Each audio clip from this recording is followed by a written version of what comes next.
Hello, welcome to another episode of the Bitcoin Standard podcast. In today's seminar, our guest is Pete Rizzo, an editor at Bitcoin Magazine, editor at large at Kraken Cryptocurrency Exchange, and founding editor of the CoinDesk, one of the earliest publications in the Bitcoin space. Peter's been around Bitcoin and writing about Bitcoin for a few years, and in the last couple of weeks, he's published an interesting article called "Against Cryptocurrency: The Ethical Argument for Bitcoin Only," in which he distills his years of experience in the cryptocurrency space in order to arrive at the conclusion of Bitcoin only, which listeners will know that we are quite partial to as a conclusion. So he's arrived at it, well, I wouldn't say independently, but he's arrived at it on his own. So I thought it would be interesting to discuss it, as well as some of the other interesting work that Peter has done over the years on Bitcoin. So Peter, thank you so much for joining us. Awesome to be here. Excited to discuss the work, and yeah. All right. So can you give us a little rundown of, first of all, what is it that drove you to write this article? I mean, you can like Bitcoin without having to alienate people who like shitcoins, but why go and stick your neck out to make this case? Yeah, fair question, right? So I've been a Bitcoin and cryptocurrency journalist, I think, since that term was invented in about 2013, and I've continued to engage with those groups even as my personal outlook on the industry, technology, whatever your preferred nomenclature is, has changed. And I think there's a couple popular conceptions that have really been troubled me of late as I get deeper into understanding Bitcoin and spend more time studying it. One of them is that it's quote neutral or agnostic to just focus on cryptocurrencies, right? So I think that plenty of people will be aware that the mainstream media really focuses on Bitcoin and cryptocurrencies as sort of this, asset class, quote unquote, that they're all sort of stocks and bonds, that there isn't really much difference between any of them. They each have like a ticker letter and a number, and these just go up and down. And then this is something, that is their default lens on the industry, right? So they sort of come to the conclusion that if you have a stance on Bitcoin or cryptocurrency, if you believe one of these systems is more viable, ethical, what have you, that is not neutral, right? So they have this assumed idea that one, not having a position is neutral and that this is valuable. I think second, they have this perception that the cryptocurrency market is an effective mediator of cryptocurrencies, right? That it's giving them some sort of meaningful data about whether things are competing against Bitcoin or driving market share from Bitcoin. And I think most people from a Bitcoin maximalist perspective don't think that way at all, right? We don't engage with these types of systems. We may have different outlooks to what they provide. So really, I think that's what I wanted to chip away at, right? Obviously, Forbes is a much different audience than other publications I've written for, being much more Bitcoin or crypto native. So I think, really I was keen to work with those editors to kind of put that out, because I do think that this default perception that it's neutral to just not have a position on cryptocurrencies just is really troubling, especially when you begin to consider them as systems that have different attitudes towards user rights, right? Or that they're designed in different ways, and that these different designs actually are fundamentally different for the users of the systems. So really, this was about calling attention to that and using that forum to put forward this argument that, again, neutrality, whatever you want to call it, might not be as valuable as the mainstream currently thinks it is. Yeah, and I think it's entirely an issue of framing, and so this Right. is kind of one of my pet peeves with journalism, and why I try and generally not read a lot of journalism, because this attempt to kind of manufacture neutrality and to present the journalist's work as if it is objective truth seeking, free from free from value judgments, is in itself, I think, the most powerful mechanism for imposing value judgments on the work. And I think on a societal scale, on a global scale, it's used to essentially impose a sense of narrative of what is acceptable, what is correct, what is not correct, what is beyond the pale, what is beyond acceptable. And so if you get to decide what is neutral and what is biased, then that's just another way of deciding what is acceptable and what is not acceptable, what is legitimate and what is not legitimate. And it's kind of a classic trick of modern journalism and modern propaganda. Well, if you excuse the redundancy, in most cases, and that and I know this, for instance, from the example of economics. The majority of economists will not engage with the Austrian school, will not discuss Austrian school ideas, because they'll just tell you, what really matters here is, this is a fringe opinion, but what really matters is the mainstream, and within the mainstream, here are the accepted viewpoints, and this is where all decent people stand. And if you're outside of that mainstream, then you're basically irrelevant to the discussion. But of course, all of that depends on how you define what is neutral. And Right. in the case of digital currencies, one of which we're going to discuss the term and the problems we have with it. Right. One way that you could define it, one way you could think of neutrality, is that there are all these assets out there, and they're all competing for market share. And you, as a journalist or as somebody who's writing or somebody who's into this field, the professional thing to do would be to maintain professional distance. Just like if you were an investor, you're very careful about how you talk about stocks. Just because you hold Apple or Netflix doesn't mean you spend all of your day in your office job, or in your journalism job, or in your, say, academic writing job, pumping the stock, or at least you're not supposed to. So in this regard, if you look at it this way, that there are all these assets, and you're just picking one, and you're not being neutral. I would argue that what's the only thing that's neutral in this is Bitcoin. Bitcoin is the only thing Mm. that's a neutral protocol, and everything Right. else is somebody's proprietary Excel sheet. Basically, everybody else is somebody's private spreadsheet, and you're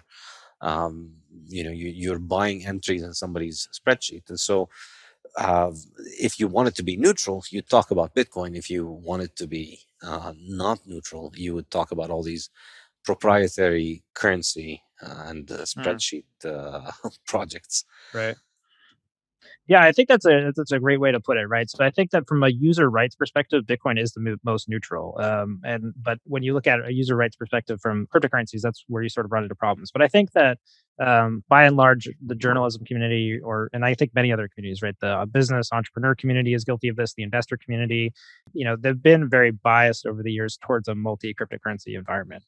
So, again, when I was really trying to establish this argument, I was also looking at, what are the popular arguments for Bitcoin only? And many of these, I've tried to kind of put these hats on over the years. I've looked at these arguments, assessed how I feel about them. And I really kind of got to essentially that from my perspective, I think there's only essentially like four arguments for Bitcoin maximalism. One is sort of economic, right? It's the best money. You look at the properties of money and you can see that Bitcoin, is the best on that metric. You can look at the network, right? It's the most decentralized by some sort of metric. You can look at the launch, right? There are conditions for Bitcoin that can't or won't repeat again. But the issue with some of those is that they're very comparative, right? So I think when we make arguments for Bitcoin on any of those basis points, it's not immediately clear to people why other cryptocurrencies aren't quite competing with Bitcoin in those areas, right? They may look at the cryptocurrency market as a way to validate that. Whereas from the user rights perspective, I think it's a lot more clear, right? I think Bitcoin is really the only system in which, there is no majority that can collude to sort of rescind your rights, right? And I think there's been powerful arguments made by this from the mainstream. I think Alex Gladstein, Jimmy Song have done a great job with this argument. But I think the issue that I've had with that is essentially they only really go so far as to compare Bitcoin to fiat, right? So oftentimes when they're making sort of moral or ethical arguments for Bitcoin, it's saying that Bitcoin is a better system for ensuring rights than fiat. And I think the more complex argument is why is Bitcoin why is it a more ethical system for ensuring user rights as opposed to other cryptocurrencies? Because again, even when you make the worst cryptocurrency, you're copying a system that shares many of the same properties as Bitcoin, right? So I think one of the things that I wanted to do is again present this argument that I think has infiltrated and saturated the Bitcoin community that Bitcoin is more moral, ethical, more neutral than fiat monies, right?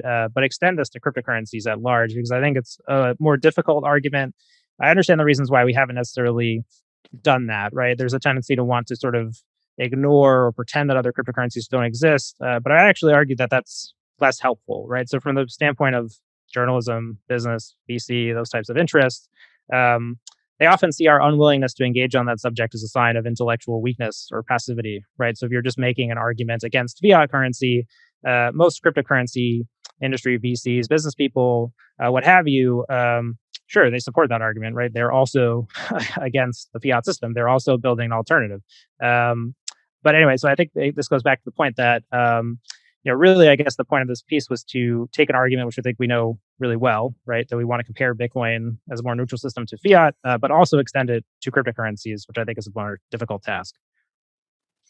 Yeah, and I think generally there's this idea that if you're into Bitcoin, then a lot of people seem to have this idea that you're obligated contractually to spend every waking minute listening to every person who has a pitch about a new coin and explaining to them why you prefer your Bitcoin to their coin, and unless you can convince them, then you're basically a coward who's running away from confrontation and conversation on this. And having been in this field for a while, you realize this is essentially a sales pitch that people use in order to get your attention. And effectively, digital currencies, I think the fundamental difference is, and to get back to your point on the ethics and the morality of it, ultimately they are private currency schemes, and so they're owned by individual people, and they are controlled by a small group. I don't think any digital currency can credibly claim that the group of people behind it cannot change the consensus rules. I don't think there's a Mhm. single cryptocurrency that can make that claim. So what you end up with is essentially people who just got together and made a currency, and now they're mining it and they're promoting it. And it's as long as you don't have that reservation demand for people who want to hold it because they know it's neutral money, they can sit on it for 10 years and they'll know that their node and their private keys are going to work with the network. Mhm. Then you're engaging with somebody's own private, you could call it private currency, you could call it Ponzi scheme, whatever you want. I tend to think of them as being very similar to Ponzi schemes because there's no fundamental underlying demand, and what they market as the demand for it is that we're going to be able to use it for this or that or the other thing, which does not require you to hold it because you can just buy it when you need to Mhm. use it, if that is the case. Right.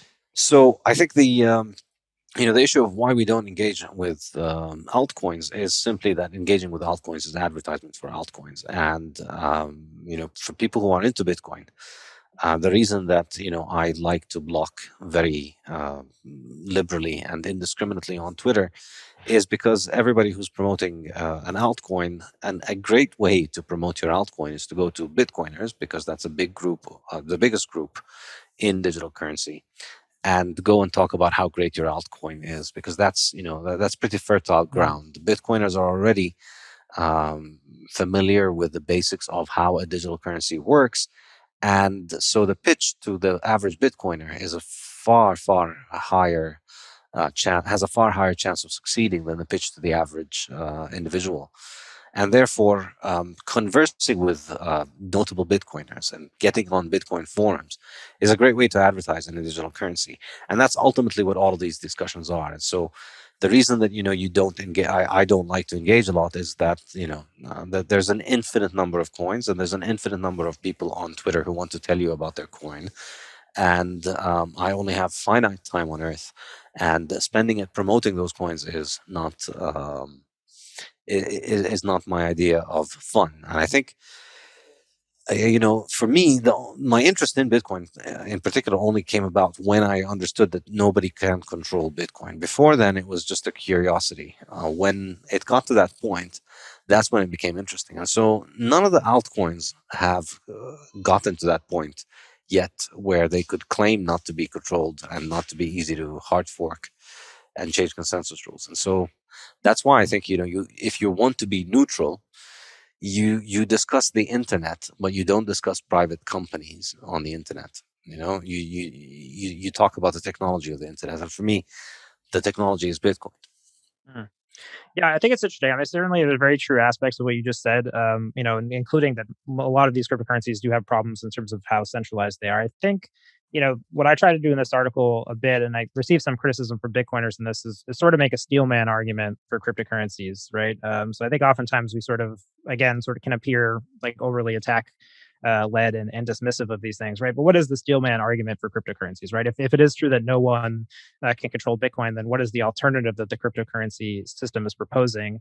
And the closest that I can really get to charitably, and again, I like to emphasize charitably because I think it shows how weak the argument is if you actually look at it. I think in the best case scenario, I think what cryptocurrency, people who are agnostic to cryptocurrencies, what they believe is that cryptocurrencies should essentially be able to change in any way that's desired by the majority of users. And secondly, that this majority of people derived by the market should be able to make any decision up to including rescinding other people's rights. And I think this is where it gets sort of interesting, where you look at the cryptocurrency system as, okay, if that is true, right? If that is something that they broadly believe, right, that they essentially they should have some sort of you know let's just be very charitable and call it democratic type decision making. How are you not That's not introducing? charitable, by the way. I'm sorry to interrupt, but you're not being charitable by calling it democratic here. But yeah, Oh, go right, ahead. right. I understand. Yeah, you're a monarchy fan, if I remember correctly. Yes. Um, but let's just, again, be very charitable and say this is how these systems function, right? Where the majority of users can make any decision when they want, and then this becomes a moral or ethical decision. I think it becomes easier to see the issues with that, right? So I think, and I wrote in the piece, and I've been trying to sit with this and think about it. I think most cryptocurrency agnostics, what they end up arguing for is replacing government rights to money with the market's right over money, right? That you only have the right to your money in a cryptocurrency so long as the market will tolerate your right. And I think that's really interesting to look at on a flat surface, because if you're not okay with governments being able to rescind rights, why are you okay with markets being able to rescind rights? So what is the actual difference there? And I think that better highlights to me what is actually unique about Bitcoin, which is that, there is no one who can rescind your rights. The protocol works absolutely, and it has you have an irrevocable right to money within the Bitcoin system that I just think does not exist in other cryptocurrency systems. And I think once you sort of get that point across, you can start to chip away at some of these, because again, as you were saying, the ultimate claim of most cryptocurrency proponents is that what they are doing is like Bitcoin, right? Ultimately, they want to establish in your head that there is that similarity. So I think for me, it sort of went down that path of, okay, steelman the argument. What is the most charitable way you can view this? Seeing the weakness with that sort of charitable presentation. Again, why are you okay with the market being the vehicle by which user rights are now managed, as opposed to governments? And what is the actual advance there? And then being able to put that sort of in an argument form of saying, okay, what is this other system that is other than Bitcoin trying to achieve? Yeah, I think if I were to even be more charitable than you and kind of make an even more generous steel man, um, I'd say yeah, there's nothing wrong with just letting the market have choice over money because you have choice in the market. So let 10,000 currencies bloom, and if you like Bitcoin, if you like Litecoin, if you like BitConnect, you can get in on it, and then if you don't like it, you can sell it out. And if you make a good choice, get in early, and then people get in after you, then you can sell out at a higher price. And that's just like any market speculation. So I guess you could say that, why can't money just be another good provided by the market? And I don't have an objection to that. I don't have a I don't have, I don't think governments should ban altcoins. I don't think people should be thrown in jail for making altcoins.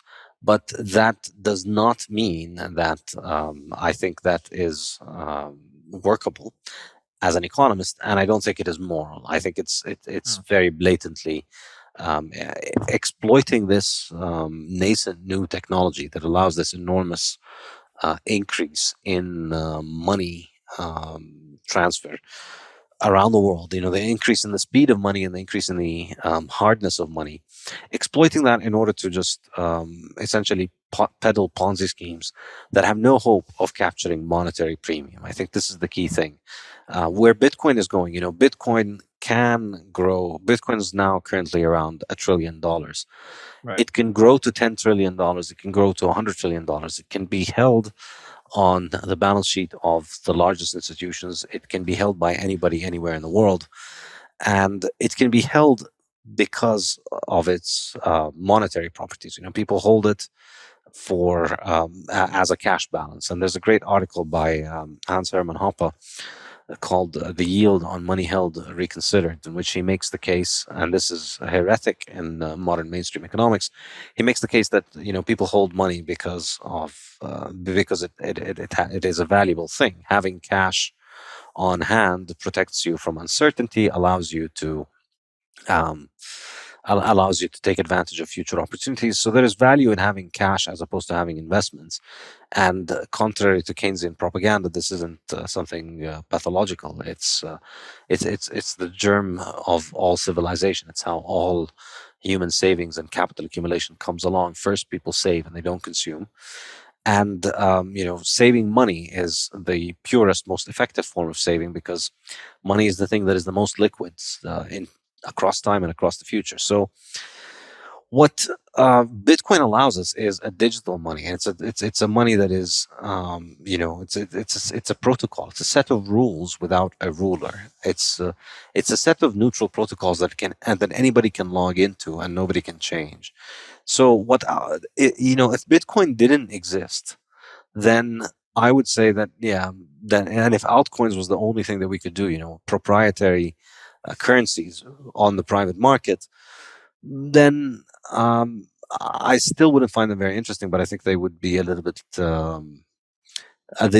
they would be less illegitimate in my eyes, because they're just competing with government. But of course, herein lies the problem. If Bitcoin did not exist, these currencies would not exist at all. I mean, the only reason I think they survive is because Bitcoin has made, first of all, the functional aspect available, so that you can actually move money around the world with Bitcoin. And essentially, we can think of the entire cryptocurrency space as being a speculative asset built on top of Bitcoin. Ultimately, the final settlement happens with Bitcoin, because Bitcoin is the only way that you can really know that you own something other than just somebody else's balance sheet. So functionally, it rides the coattails of Bitcoin, because Bitcoin is what allows international settlement. And then I think politically and regulatory, it also rides the coattails of Bitcoin. If Bitcoin hadn't succeeded and survived for a few years and got it to a point where killing it was too complicated for any one particular government organization to undertake, or at least undertake successfully, for all we know. Once it got to that point, it became possible to launch all these other currencies. But I think the fact that Bitcoin exists as a neutral money means that anybody trying to offer you their own proprietary money is really just off trying to win the trying to basically score seniorage.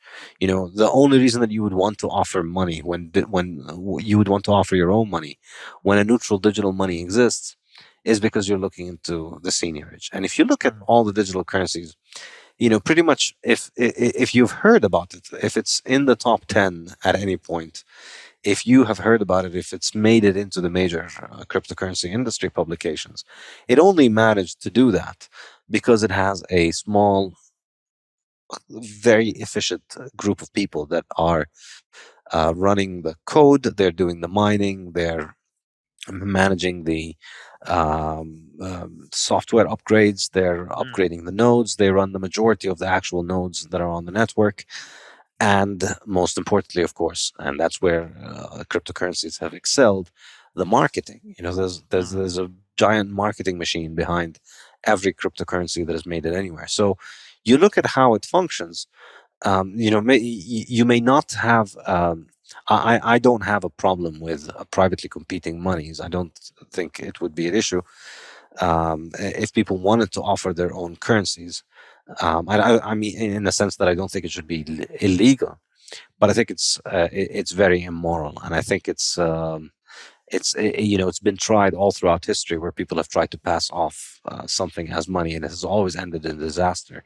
Mm, And it always, you start off with people buying it, and then you end up with nobody wanting to hold on to it in the long run because it doesn't have that cash demand. Nobody wants to mm, hold it as cash, and so everybody ends up dumping it in the long run. And the possibilities of digital technology mean that we can have these Ponzi schemes run for a very long time because we're starting from a very small place and we're spreading. But I think ultimately, um, there's no scarcity to individual altcoins because there's nothing that guarantees that their supply can't be increased in case of increased demand, and then there's nothing to guarantee that the altcoins themselves, mm, all of the supply of all of these, privately offered monies, and this is really the reason why this will fail the market test, is that the barrier to entry to making the next the next Bitcoin killer is very low. We've had thousands of people successfully market the next Bitcoin killer. mm. So obviously not successfully enough to kill Bitcoin, but successfully enough for them to dump on Right. retail suckers and to make a lot of money. And none of these, of course, is going to kill Bitcoin or kill each other. They are going to kill each other. They're just going to proliferate. Mm. Yeah, I would say that breaking down what you said, maybe more from my personal view, I think most cryptocurrencies rely on a very finite series of comparative arguments. One, what they're doing is not Bitcoin, right? They want you to think that the technology is more expansive beyond what Bitcoin can do. So oftentimes they're using a more finite definition of Bitcoin. Again, I like to view Bitcoin as a financial system that can expand exponentially with the development talent that is behind it. But oftentimes they're trying to get you to agree to a more finite definition of Bitcoin, whether it's digital gold or something like that, because they are not Bitcoin. They're often using that as an excuse, I think, to take liberties with user rights. Right, so they're sort of obfuscating that in order to have this great array of freedoms that they're offering you. Right, they're saying, oh, you can use these sort of applications and all these sort of other things, but they're often in the background not really being clear that that really comes with a restriction on you being able to do something within your system or sort of even retain your money, right? You can see a lot of the recent, decentralized finance hacks, right? These are essentially situations where, these centralized powers that are operating the systems will, recent example, make a decision to give out lots of money to people who then hold money. And then as soon as they decide that that wasn't the decision that they wanted, those people no longer have any money, right? So you can kind of look at it as within these systems, it's possible for some group of people to invalidate some users' right to money. So then the question is like, well, how does that happen? Right? That has to happen some way because someone doesn't just lose access to their money without someone on the other end making a choice, right? And I would say maybe the another part to add on to that is that oftentimes they're using the people of these who are promoting these cryptocurrencies. They're using the USD market for their cryptocurrency to justify their actions, right? So they're saying that because we took away these people's right to money, we chose to redistribute it, and the market for our cryptocurrency went up. Therefore, it's good. It must have been a good thing that we did. Otherwise, people would the price of our cryptocurrency would have gone down, right? So again, I think that you have to kind of look at the comparative arguments that are being made, and I think a lot of it is what they're doing is not Bitcoin. Because it's not Bitcoin, we can put users in a situation where they have less rights, and then we can then say that the cryptocurrency market validates us in some way. Yeah, and I think, this really puts us back into the kind of crux of the argument about people offering private monies. I think, um, you know, if people want to offer private monies, I think the reason this always fails, and we always historically go back to gold as money. Thousands of years we've had all kinds of governments and cranks and Keynesians and other kinds of crazy people mandate all kinds of crazy things as money, and then eventually that thing becomes worthless and we go back to gold because there is no value added in being a money printer. There is no value added in me being, I'll come and get the money that is made by me. There's no product differentiation in a sense that here my money works better than Peter's money because Peter's Mm. money, is banana flavored, whereas mine is It chocolate is. flavored. It doesn't work that way. It's there are no flavors to the issue. The only thing that you're looking for is saleability, is the ability to sell the money.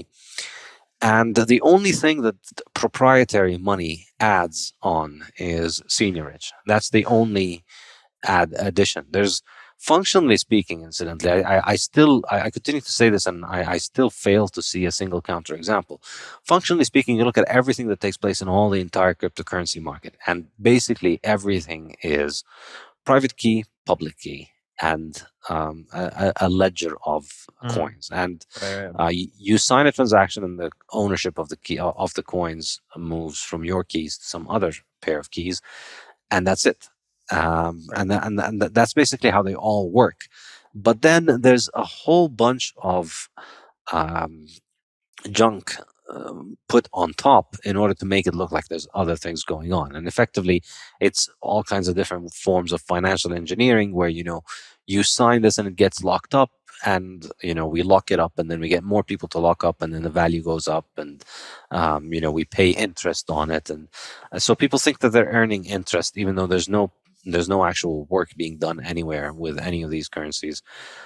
So ultimately, all that is taking place with money, the only thing that money does is just move from point person A to person B. That's the only thing that money can do. And the only thing that you can add by providing a private money is seniorage, which is something that is good for you, but is not good for the consumers. And that's why on a free market, money always goes toward the free alternative. And by free, I mean, the one that is free of control, the one that is Mm. the market's choice, the one that has its value determined on the market.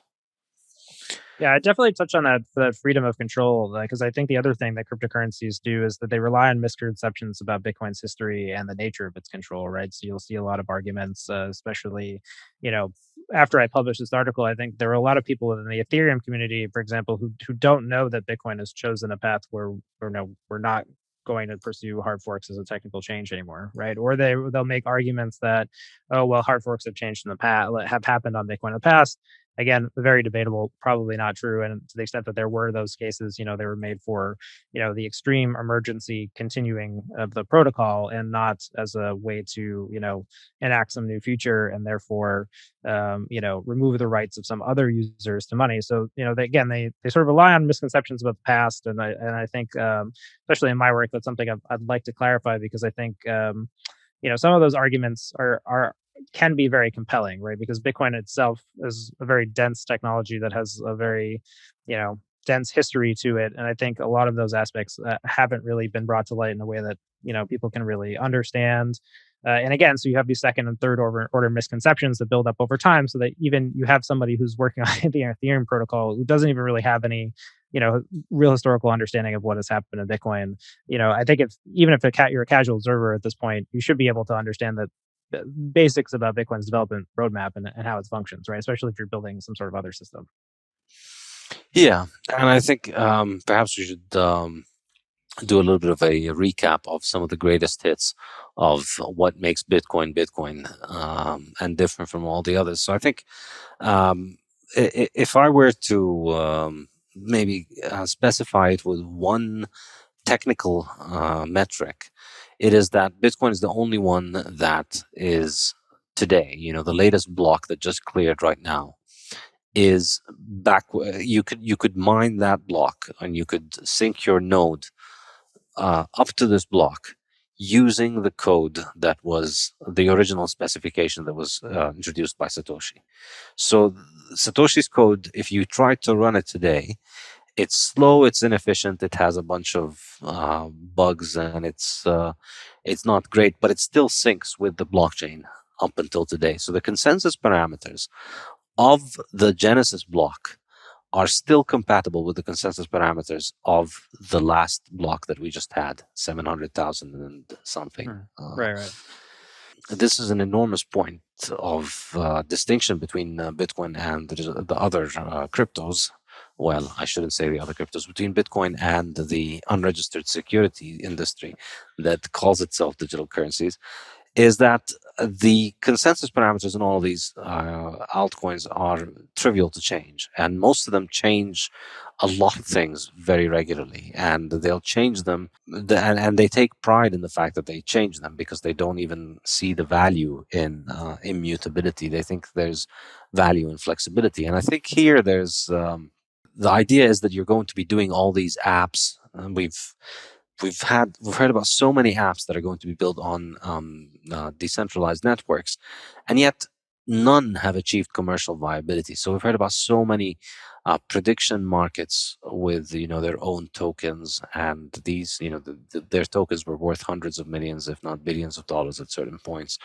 You've heard about all kinds of different supposed apps and products that are going to be built, but ultimately none of these apps really requires the level of decentralization that Bitcoin has, and all of these apps are de facto centralized when they're on another digital currency, and all that you're doing is that you're just paying many, many, many millions of multiples the cost that you would get if you were using a more efficient centralized solution like AWS, which is essentially what you're doing when you're using one of the altcoins, because most nodes are run on AWS anyway.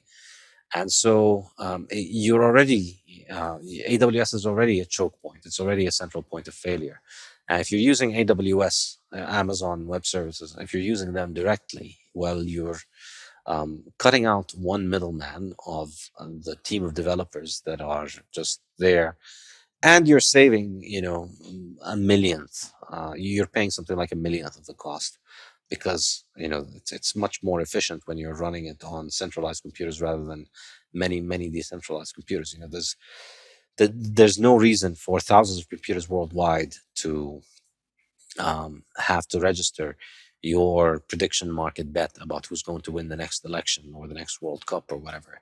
These things can be done much more efficiently and effectively, and they are being done.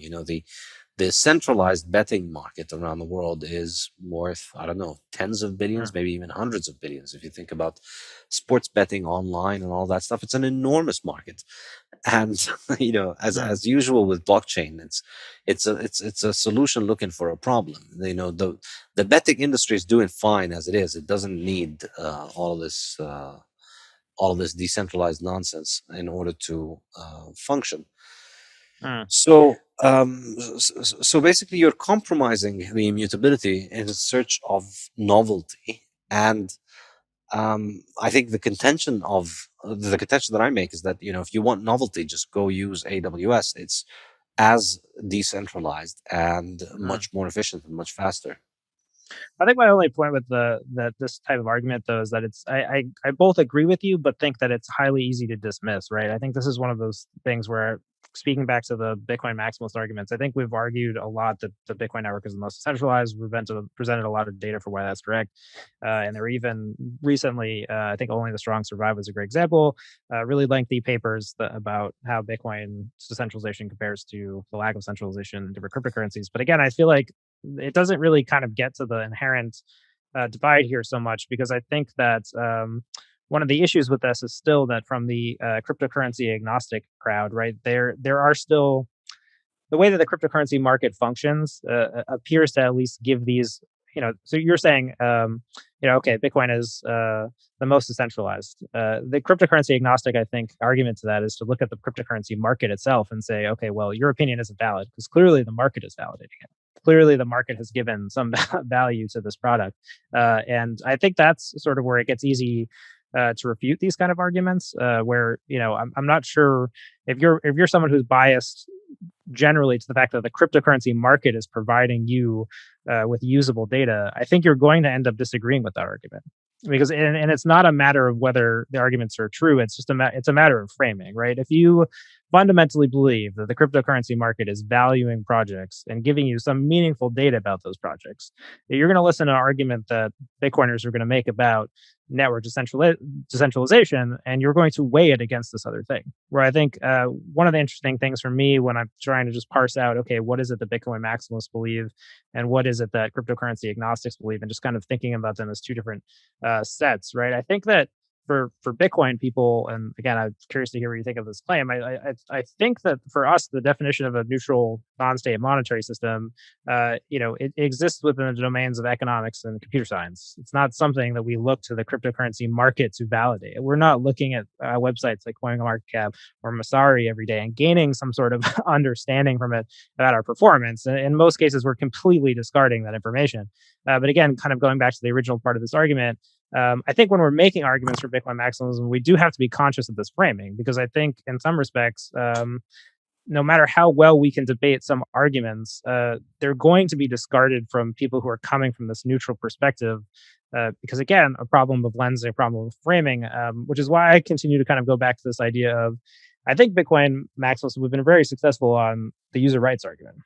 That does seem something that is innately appealing to people, because it's very hard to be against people's rights and freedoms. It's a very unpopular position to take. And in the case of journalism, the inherent claim of most journalists is that they're supposed to be biased towards human rights and freedoms, right? So I think the question to ask to these sort of groups who have become disengaged by these arguments, again, it's not that they're wrong. An argument can be both 100% correct and not appealing to someone, right? And I think that's the case with some of these arguments about how decentralized Bitcoin is. It's not that Bitcoin isn't the most decentralized. It is.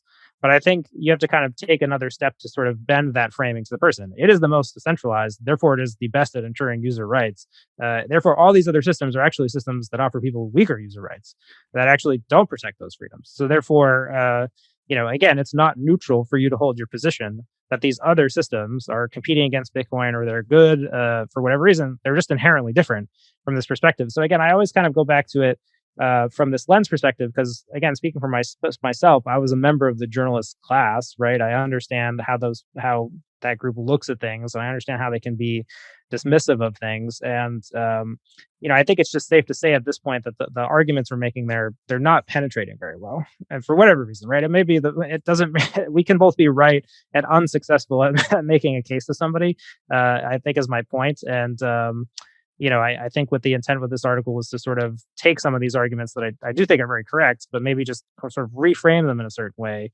Because I don't think that the argument that Bitcoin is the most decentralized, other cryptocurrencies mostly run on AWS, I think that argument can be a little bit complex, whereas Bitcoin is the most centralized, you have the most freedoms, your freedoms are absolutely guaranteed.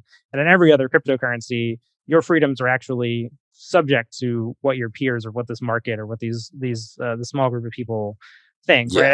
I think they're both inherently true for the same reasons. It's just one goes that extra step of sort of saying, here's why this actually matters to you, right? And I think that I don't know, this is just something that I wanted to point out in putting forward this argument, is that I do think Bitcoin maximalists, and I think Udi Werthermeyer has done a lot of criticism recently of Bitcoin maximalism, some popular, some not, has been cognizant of this as well. I think we should always be trying to make our arguments better, because our argumentation, I think, is important.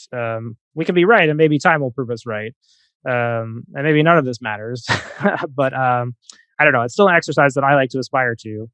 Yeah.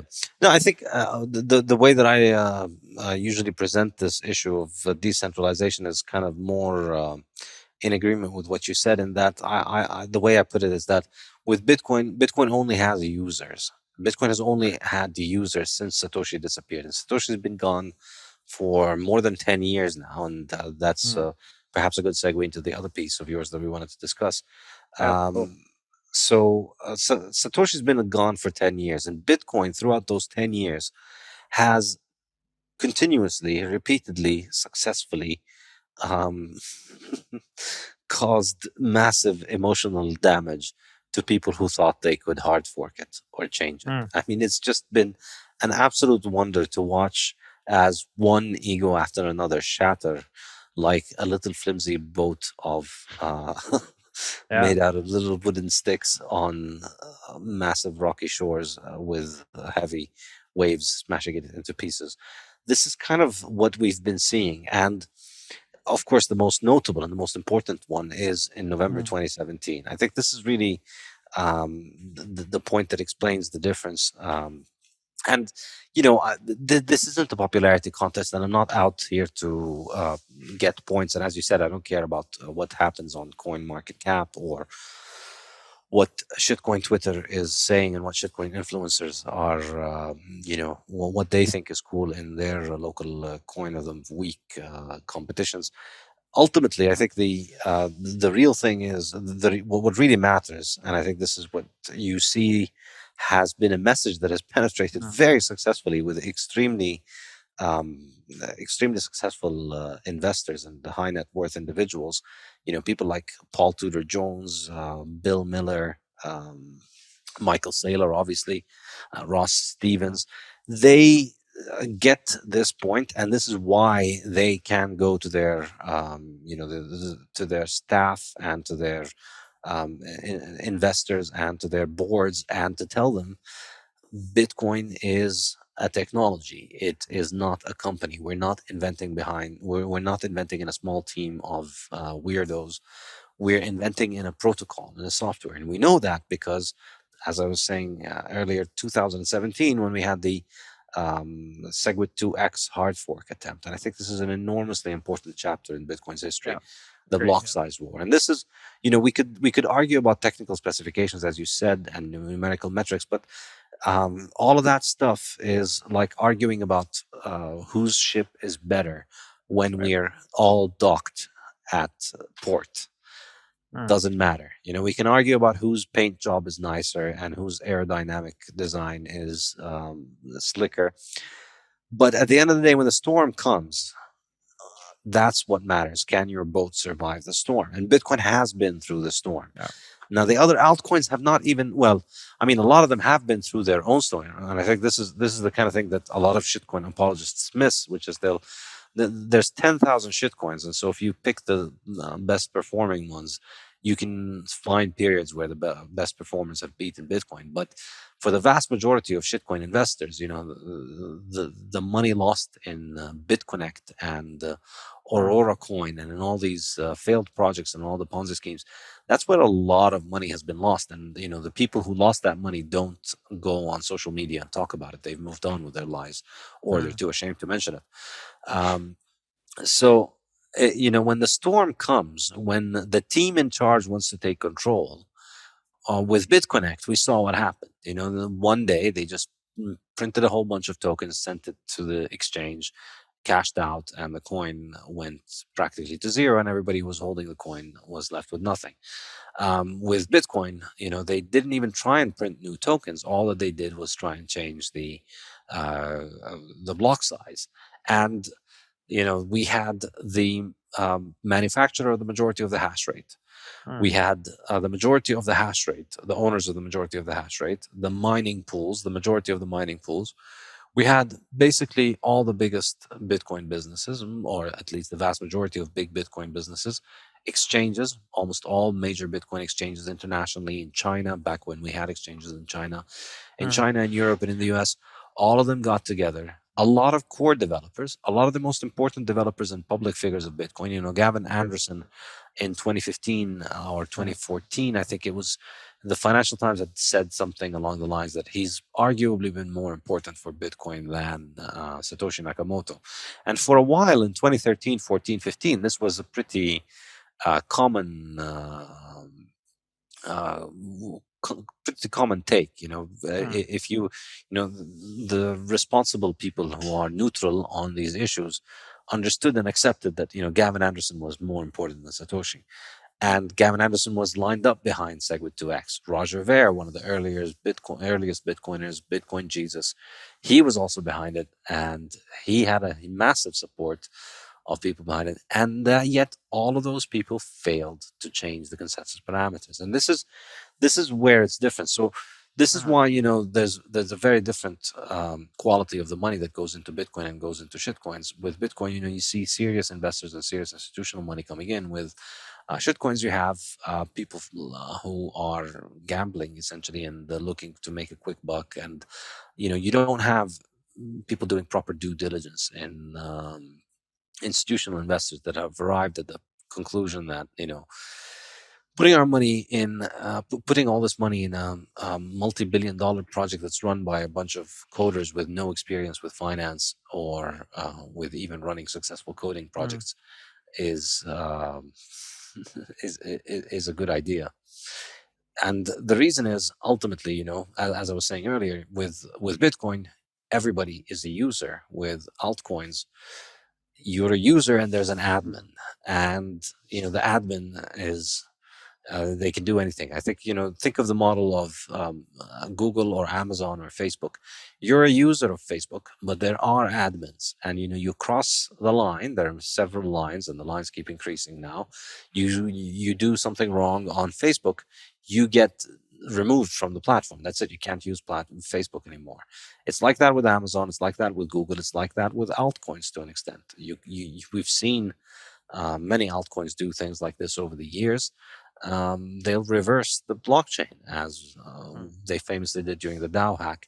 So they'll reverse the blockchain in order to stop you from using it according to the criteria that are there. And Right. that's I think really that's kind of the the kind of the test of the question of decentralization in a way that is practical. Hmm.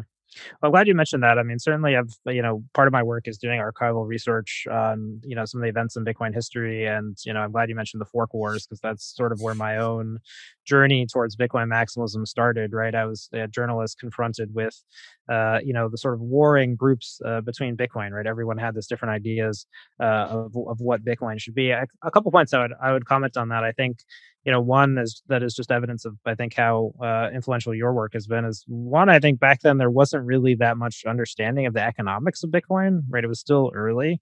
We'd only been through sort of one halving, and I think a lot of the developers and people in Bitcoin, certainly now benefit from a hindsight that didn't exist then, right? You had a lot of people who were approaching Bitcoin as a technology, right? And they saw Bitcoin as being something that was fundamentally benefiting from their human efforts rather than the quality of the programming.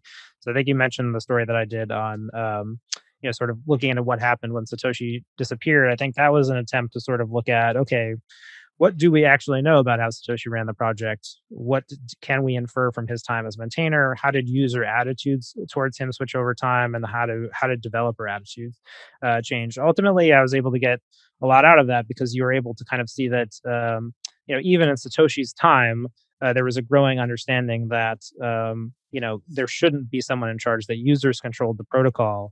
And ultimately, the sort of towards the end of the article sort of ends with, Satoshi was challenged during his own time as maintainer, right? Like he did decide to take actions that were met with critical user feedback, and in a few instances, even, or in one particular instance, that there was even an actual attempt to reverse one of his changes, right? So I think if you look at the Bitcoin users were early on really quick to identify that this was a tool for managing their rights, right, against all others, including the people who were pushing out the code. There are some interesting comments from that time in that article that I dig out, where people really did see themselves as being in charge of Bitcoin and Satoshi as being secondary, up until the point where I really think that towards the end of Satoshi's time in the project, there was sort of a clamoring to sort of move beyond him, because I think that the users collectively were keen to sort of exercise their power and to do different things and do new things, and to kind of move beyond, what even he thought was possible. But yes, I think you're right. That does end up metastasizing in different groups of people who didn't maybe have the backgrounds and specialties to lead this project. That sentiment then spilled out into other cryptocurrencies. You mentioned the DAO fork, the hard fork of Ethereum cryptocurrency. Again, something that I think a lot of proponents of alternative cryptocurrencies will try to sweep under the rug, but a very formative time in the history of not just Bitcoin, but all cryptocurrencies. This was an incident where, you had a group of developers that, again, sort of agreed to ask the community whether it was okay to rescind the rights of a user, right? So in the DAO hack example, an individual used a smart contract. That smart contract happened to contain a massive amount of Ethereum that a lot of big people owned. And there was such a clamor that eventually the developers were sort of asked, should we change the protocol, to undo this hack, right? And I think even then, if I remember at the time, a lot of the discussion was framed over was there wasn't like a weighting that I would put on the framing at that time, right? There was a lot about, whoa, well, what does the market want? What do people want? And there was very little discussion about, okay, is it ever okay for someone to invalidate someone else's rights? And I think that's how the Bitcoin community largely looked at that schism, right? So you can kind of go back to the DAO fork and see that the Ethereum community sort of thought that this was a, test that they could, put to the market. They said, okay, this individual acted badly. Let's ask the market to decide whether or not he should still have access to his money. The market decided to rescind that right.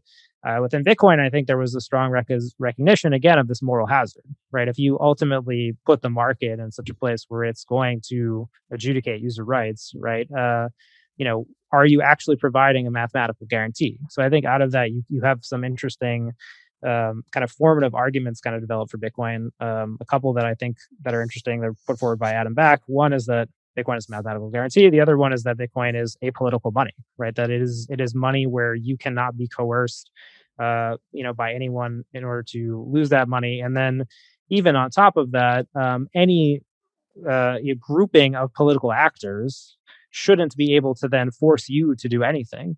So I think you get out of that whole period, kind of bringing it back to the theme of this conversation with his user rights. I think within Bitcoin, the only way that I can articulate is I think you have the right to dissent in Bitcoin. In Bitcoin, you have the right to reject a decision that the majority wants to enforce. In Bitcoin, it's still possible for you to build coalitions that in some way, I think, resemble political actors, right? So a good example would be the most recent soft fork for Bitcoin that's upcoming, Taproot. Many Bitcoiners want those advantages. Many Bitcoiners want to use those additional smart contracting features. They were able to build a lot of support for that. Ultimately, that support was, put in a flag in the software about whether people should update it to that new code. Yet, we still live in a time in Bitcoin where if you're part of the minority that wants to not use Taproot, no one is forcing you. Your Bitcoin will still be Bitcoin. There is no decision that you can make within Bitcoin where you will not have access to your money anymore. Most other cryptocurrencies, again, going back to the historical examples, look at that situation and they believe that it's okay in those conditions where you do not want to be coerced by the majority for you to then lose your rights. But I think the way that you would articulate is that they force you to appeal to the market for rights. So in the instance of the DAO fork, what happened was someone's rights were invalidated. They appealed to the market and said, I would like to continue having my money. Ethereum Classic was born, right? A whole market activity had to come together to support another network with these user rights. So I think you end up with the question that I would get at, which is in other cryptocurrencies, if you don't have the right to dissent, if you don't have that right, well, what is the outcome? The outcome is that if you do dissent, you are punished. There is a cost imposed on you as a human being continuing to have your rights. And again, I think this is a really crucial distinction because again, in Bitcoin, we do seem to have this right to dissent. And so, as much as we want to praise, technical upgrades like SegWit or Taproot, I think we have to even more broadly celebrate that within Bitcoin, you still have the right not to use these features if you don't want to. And I think that is a feature that we only see in Bitcoin and almost doesn't exist anywhere else in the cryptocurrency community. Absolutely, and I think this touches on a deeper philosophical and political point that you mentioned in your article, which is that altcoins are essentially majority rule, whereas I would say Bitcoin is consensual. Bitcoin is based on consent, and so right. you download the software client and you buy the coins and you move them to your address. If you'll excuse the expression, that's not exactly how Bitcoin works, but as a figure of speech, you buy the coins and you download the code, and that's it. That's your node. These are your coins, and that network will be there. And we have very strong certainty that nobody can force you to do anything you don't want. You could. Right. There are people who have held Bitcoin for 10 years. 10 years ago they bought it, they put it on a wallet, and 10 years on, if you don't go into a coma tomorrow, yeah, the coins are still there. They're still working, and you come out 20 years later from your coma, the coins will still be there, and the consensus parameters will be there. I think this for me is what makes Bitcoin interesting, because without this, then it's just you're just running a private database. You're playing with pretend coins on somebody else's database, and I think the reason why this isn't this really makes no sense. Why the coins only really offer seniorage is that in the digital world, the marginal cost of making an extra unit of money is zero. If you can hard fork a digital currency, you can 10x the supply with one line of code. You know, we made a hard fork, and whoops, we've gotten, we don't have 21 million bitcoins now. We have 210 million bitcoins, and 180 million of these are in my wallet, or Mm. my wallet and the wallet of my friends who helped me, run this decentralized system. So the entire value can disappear, and if you don't have this guarantee of immutability, then you don't have anything. You just have a wild speculative bubble at a time of very easy money, at a Mhm. time when lumber prices can shoot up and the price of everything is going up and everybody's speculating, and GameStop and Robinhood and all of that stuff. Um, it's yeah, you have these speculative bubbles blowing up, but in the long run, they're built on very flimsy foundations. But you know, um, I don't begrudge anybody the chance to go and dabble. Mm. They can knock themselves out. That I think I've been trying to rephrase. It's interesting because you're saying about the seniorage, argument of, it's just easy to print money. I think the way that I would maybe try to articulate that a bit differently is that I think within Bitcoin you have the right to a known money supply, you have the right to a predictable issuance of that supply, and you have the right to compete for that issuance. And I think again that's sort of taking an economic argument and flipping on its head a little bit, where, okay, if you look at the Bitcoin list of rights, right? You've got the irrevocable right to money. You have this right to dissent from the majority. Now it's you have the right to a known money supply. You have the right to a predictable issuance. You have the right to compete to that issuance. And then you sort of look at the other cryptocurrencies and say, okay, do they offer irrevocable right to money? I would argue, as you alluded to, because they function via hard fork and political decree, essentially, no. Do they offer a right to a dissent? No. Again, for the reasons just explained. And do they offer the right to a known money supply, predictable issuance, and for you to compete to that for that issuance?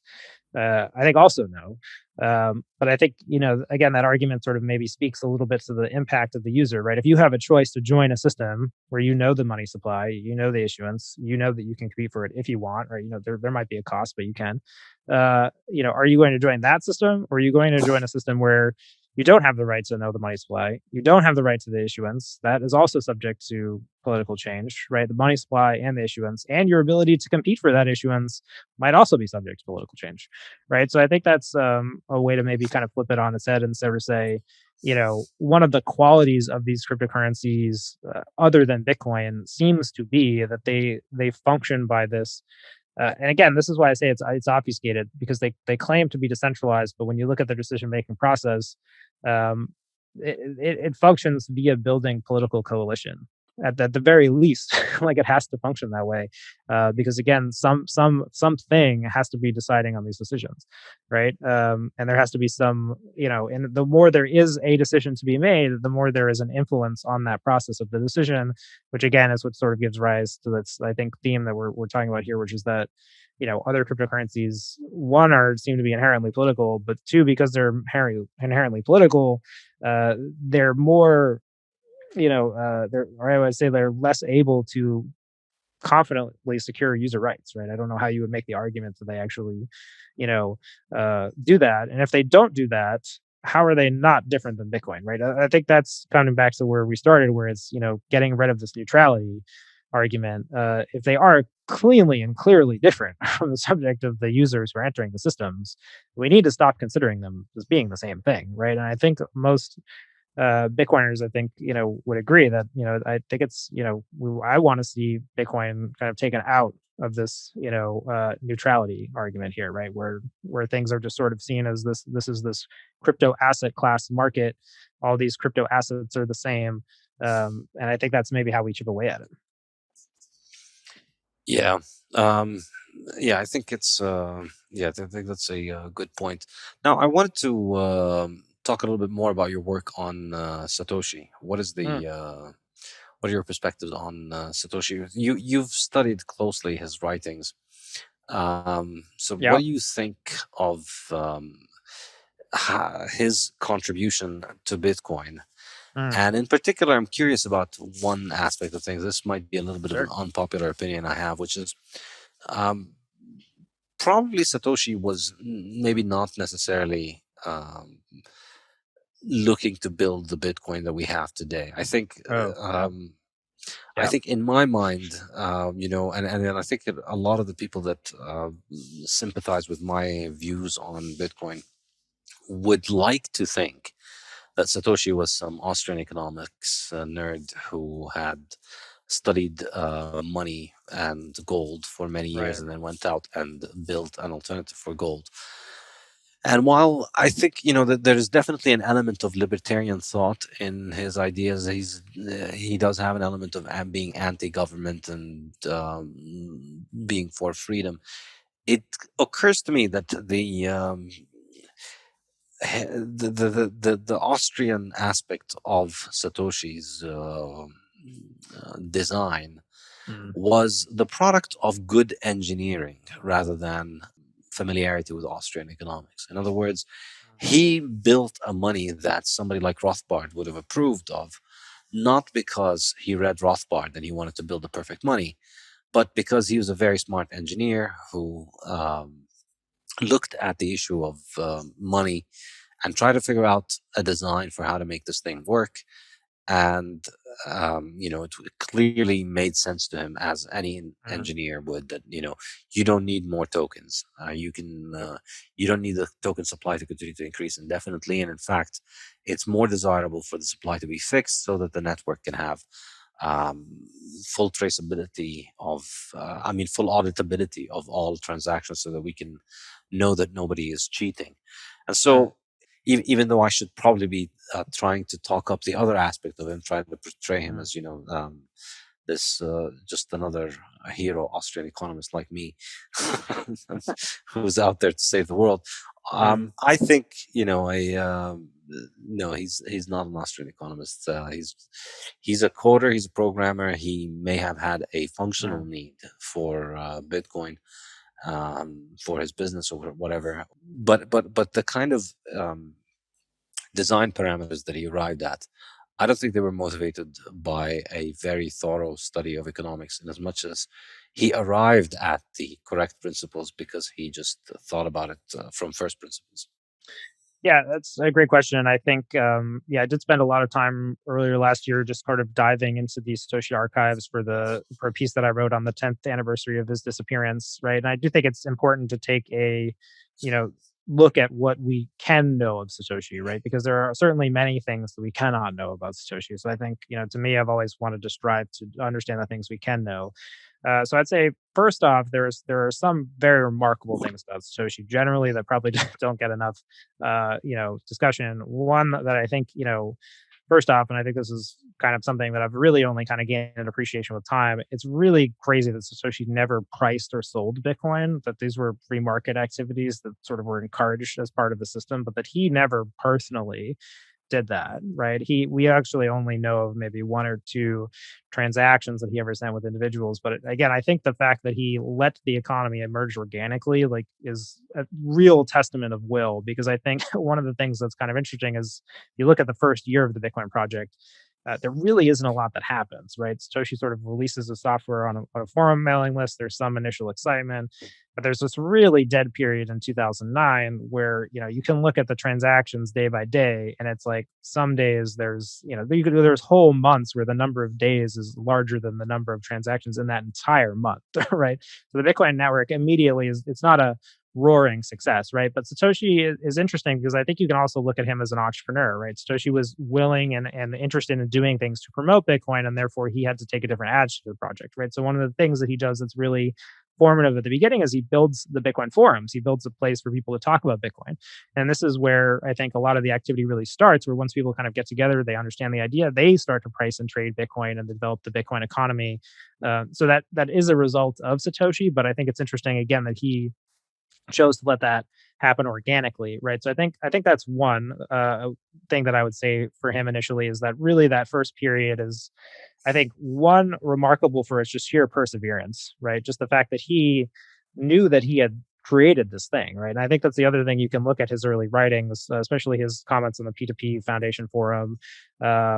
He understands Bitcoin as an alternative to central bank. He may not say it in those express words, but he appears extremely confident in the system. And I think in a lot of respects, knows that it should work. So I think for someone to have the patience and resolve to wait an entire year before any other human being prices the currency that you've created, it shows a lot of confidence, right? You have to have a lot of willpower. I know that even as someone who creates things, you publish something online, you want that response from people, right? Right. If it doesn't come, you might go in your hole and just sort of do the next thing, right? But Satoshi did endure through a lot of period where you would say that Bitcoin was not an overwhelming success. Yes, the network had hash rate, people were mining coins, but in a lot of respects, it was a nothing burger, right? There wasn't too much going on.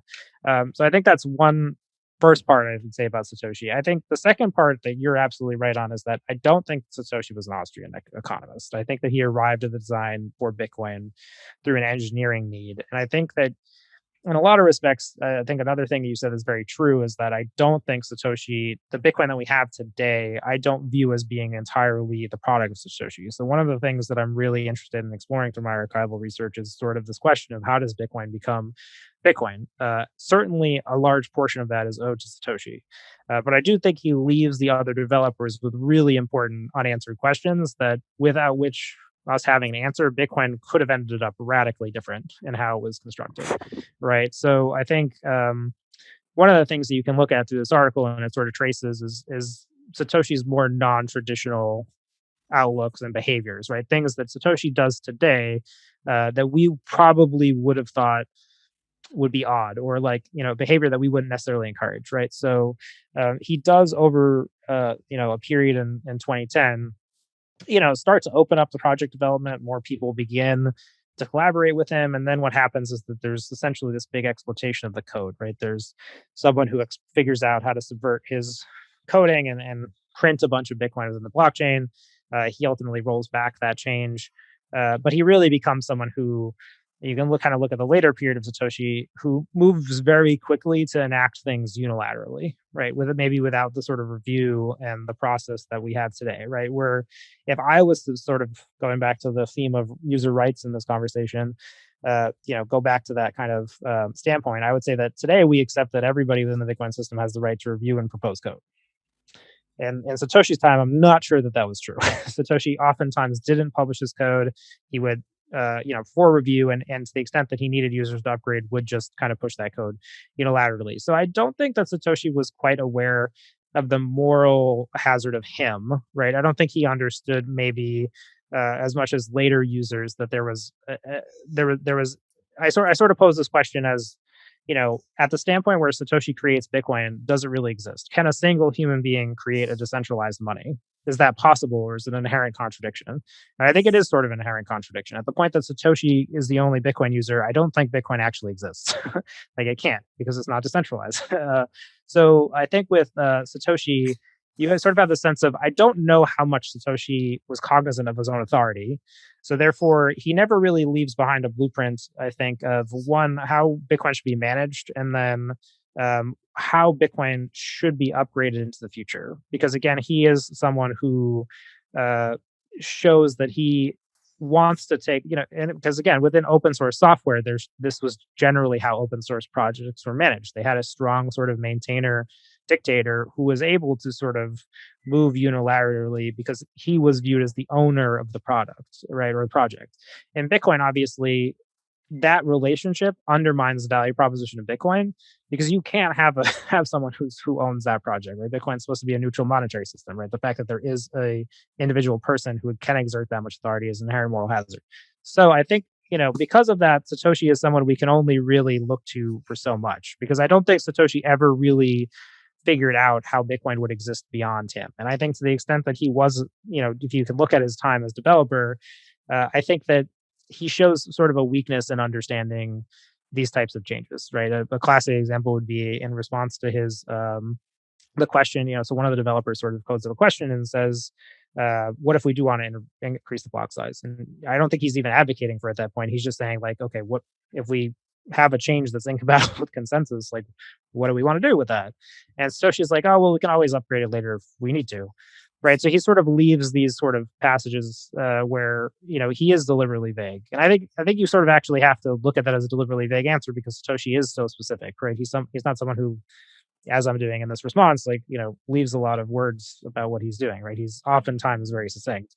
into the point. So I guess I would say to the whole of the conversation, I think yes, Satoshi is someone who is very important to Bitcoin. Two, I don't think he is someone I consider as Bitcoin's full creator. I do think there were a lot of other participants to completing Bitcoin. I think in a lot of respects he left a very unfinished product, partly because I don't think he ever really had to consider his relationship with the thing itself. And that as time goes on, that becomes the most problematic part. And I think a lot of other cryptocurrencies sort of again they attracted people who were less um, keen to like think about that process and the inherent moral hazards that came from having someone who had authority over the product. Yeah, I think I generally agree with you on a few things, but I kind of see it a little bit differently, slightly, in that I think no, I think because because as I mentioned earlier, his software implementation is still compatible today. So I think the Bitcoin that we have is Satoshi's Bitcoin. Where I think it has grown into something different from Satoshi's Bitcoin is in the kind of the social aspect of it and the way that it is used. In other words, the knife is still a knife, but it used to be used, say, for fighting. Now people use it for cooking as well. So I think it is still the same Bitcoin, but I think what I was trying to get at, in my opinion, is similar to kind of what you were arriving at. But I think um, I don't think. Let me put it this way. I think the second most important thing Satoshi did for Bitcoin was his disappearance. He invented Bitcoin. That's number one. Number two was that he disappeared. And I think it's not so much that it was Satoshi's genius that made Bitcoin decentralized or a specific plan of his. I think it was his disappearance. And I struggle to think that he just disappeared voluntarily. I think he is probably dead or incapacitated in some way and unable to join and participate in the network. Um, but whatever the situation is, I think I think the cherry on top, or more than just the cherry on top, like the magic sauce that makes Bitcoin work, the glue that holds the puzzle pieces together on the wall, is the fact that Satoshi disappeared and then Bitcoin basically had to grow. And I made a famous metaphor in a talk once that went viral, which is Bitcoin was like Tarzan thrown in the jungle as a kid. Most likely not going to survive without adult supervision. But if it does survive, it's going to be a very, very strong monster. Um, so I think it was his disappearance really that gave us the decentralized Bitcoin. And I think if he had stuck around, I don't think he would have resisted the temptation to become the single point of failure in one way or the other. He would have been a centralizing authority. I don't think he would have resisted the temptation and would have been able to resist. If the ring of power was there and he was still there, he would have been able to wear it and he would have been able to as you were saying, he did have some kind of executive personality to him. He wanted shit done in Bitcoin, so he would code it and he would put it out and he would change it. And I can imagine if he'd stuck around for another 10 years. I mean, think about all of the things that have come at Bitcoin. Think about all the ideas and all the suggestions. I don't think if he'd stuck around, he would have done as good a job. He could have possibly resisted the siren song of interventionism as well as he has by disappearing. And I don't know Mm. why he's disappeared or how or who he is, obviously, but I think the disappearance is really the magic ingredient which no altcoin can recreate. I think, Mm. this is really the thing that gave Bitcoin this supernatural decentralization. And it's something that we've seen in action. We've had Bitcoin. We've seen Tarzan go into the jungle 10 years ago. Here he is 10 years later, thriving, strong, happy, Mm. healthy. And, so he's survived 10 years of the jungle. And we know that his caretaker is not here. So Mm. I don't think any altcoin can recreate that. Mm.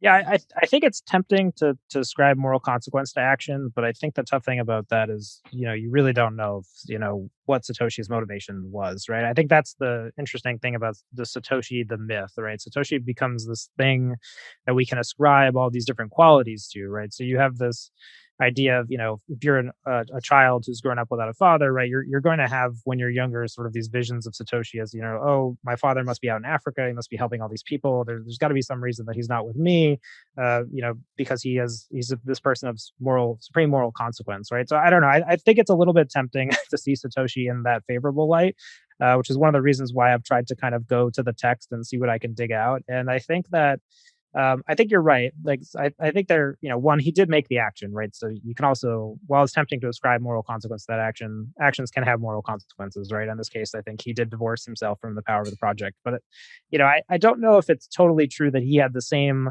attitudes towards like user rights and freedoms that we had. Again, because he showed over the course of him being the maintainer that he was willing to kind of act unilaterally, that he's sort of supported positions seemingly that would act like that, right? He encouraged other developers to kind of come and take his place when he left. And I think that, again, there's sort of this one change towards the end of his tenure. It's kind of an obscure kind of thing in Bitcoin history, but it's called is standard, right? So it's essentially this proposal that he enacts that just disables. So originally within Bitcoin, you had the right to accept any type of transaction, right? So today we're soft forking in Taproot, right? We're soft forking in this new transaction type. Originally, like, there was no restrictions on transaction types. Satoshi seems to have assumed that transaction types sort of just spontaneously emerged in the market, and then the node operators would have made independent decisions to accept those transactions if they were economically consequential to them. So again, why this is kind of an interesting thing to look at is, originally in Bitcoin we have this idea that, seemingly all the nodes can accept any type of transactions, and any person who wants to create any type of transaction can also do that as long as it's economically viable. Kind of interesting. And then, sort of when faced with the security problems that Bitcoin might face, right? This is a huge attack vector. If people can just create arbitrary new types of transactions, that can lead to sort of all types of extreme negative security consequences.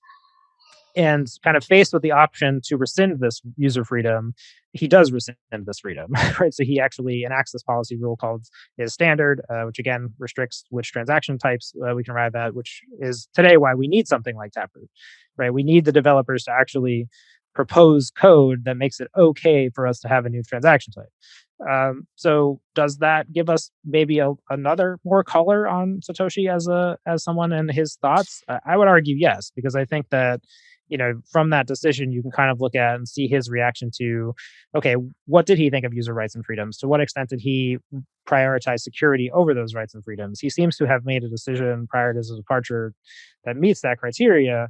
Therefore, maybe he isn't someone who, was as biased towards sort of free market type activities as we would have thought. Maybe he was more willing to make sacrifices so that Bitcoin could endure and still be widely used. And you know I think it's like more interesting to think of Satoshi as somebody who had to make those trade-offs, right? Because he was in a position where he did have to look at those decisions, and we can look at the decisions that he made. And again, I don't think that makes Satoshi um, good or bad. I think there is Satoshi, the maintainer, that we can look at. We can evaluate his choices. I think to the extent that that is, something that we can do, I think we should do that, because I think it will make us more sympathetic of these things generally, right? Like, was it possible for Satoshi not to understand things as well as we do today? I think yes. That said, was he also a human being who, I've said this before, like, Bitcoin is a tremendous critique of the world. Even whatever it is on technology level, to know you as a human being are going to depart this planet having made Bitcoin. You have made a system that is going to dramatically reshape, most human constructs. Great job. So I think you can believe that, and then also be critical, or like want to study his individual choices, and then have some nuanced view of them. So anyway, I support a nuanced Satoshi, I think is is my Yeah. opinion. Yeah, and that's kind of what I'm getting at. I think time likely adds a nice sheen on actions that turn out nicely.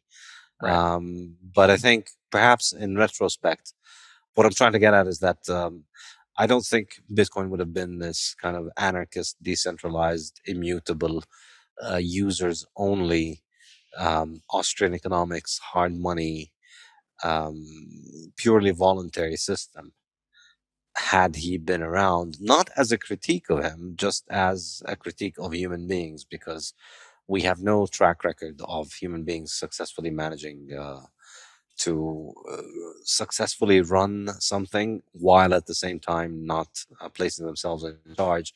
It's an impossible balancing act, and I think maybe it's divine providence, maybe it's sheer luck. I think it was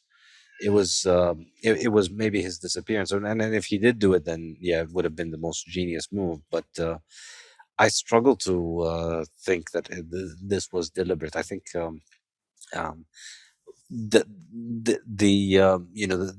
Bitcoin that we have is different from the Bitcoin that Satoshi built in one main way, which is that Satoshi is not here, and that's maybe the most important magical sauce in this ingredient.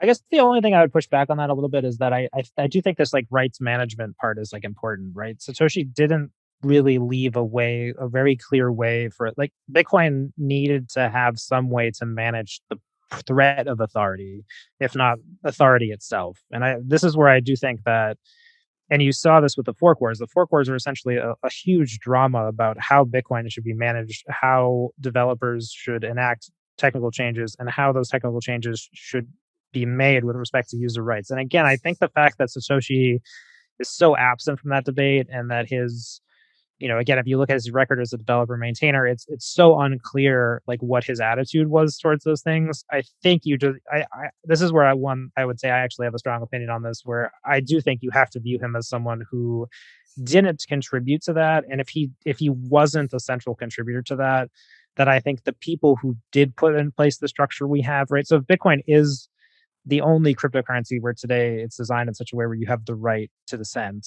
from the majority, that is like a profound difference. And it's one that Bitcoin almost didn't achieve because there was so much political pressure for it to squash that right.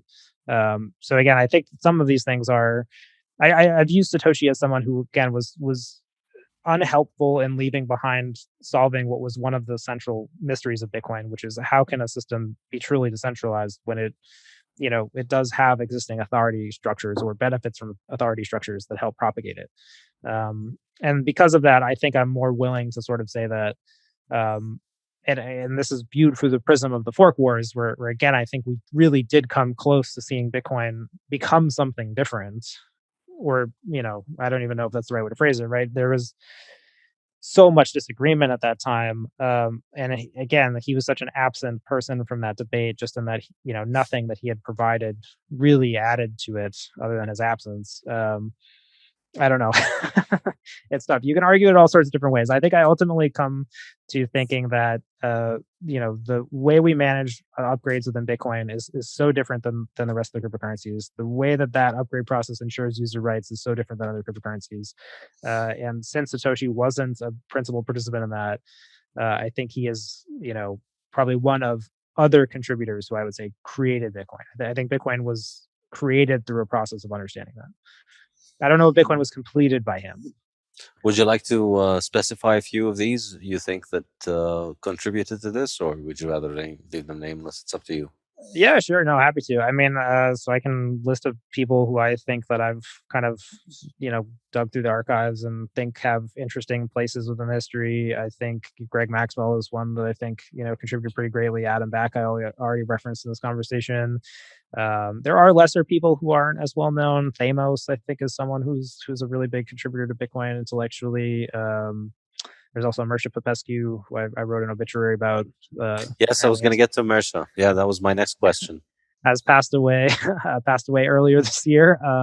Who I do think was really critical to this right to dissent, like for actually arguing that within Bitcoin the user needed to be able to reject changes from the majority in order for Bitcoin to still be Bitcoin. I think Mircea is probably the most underrated, I think, of anybody who contributed to Bitcoin. But I think that would be a short list. I mean, I don't know. Again, this is sort of something that through my work, I'm sort of trying to approach the archives and identify people. But I'd say those four were a good cross section of all people I think meaningfully contributed.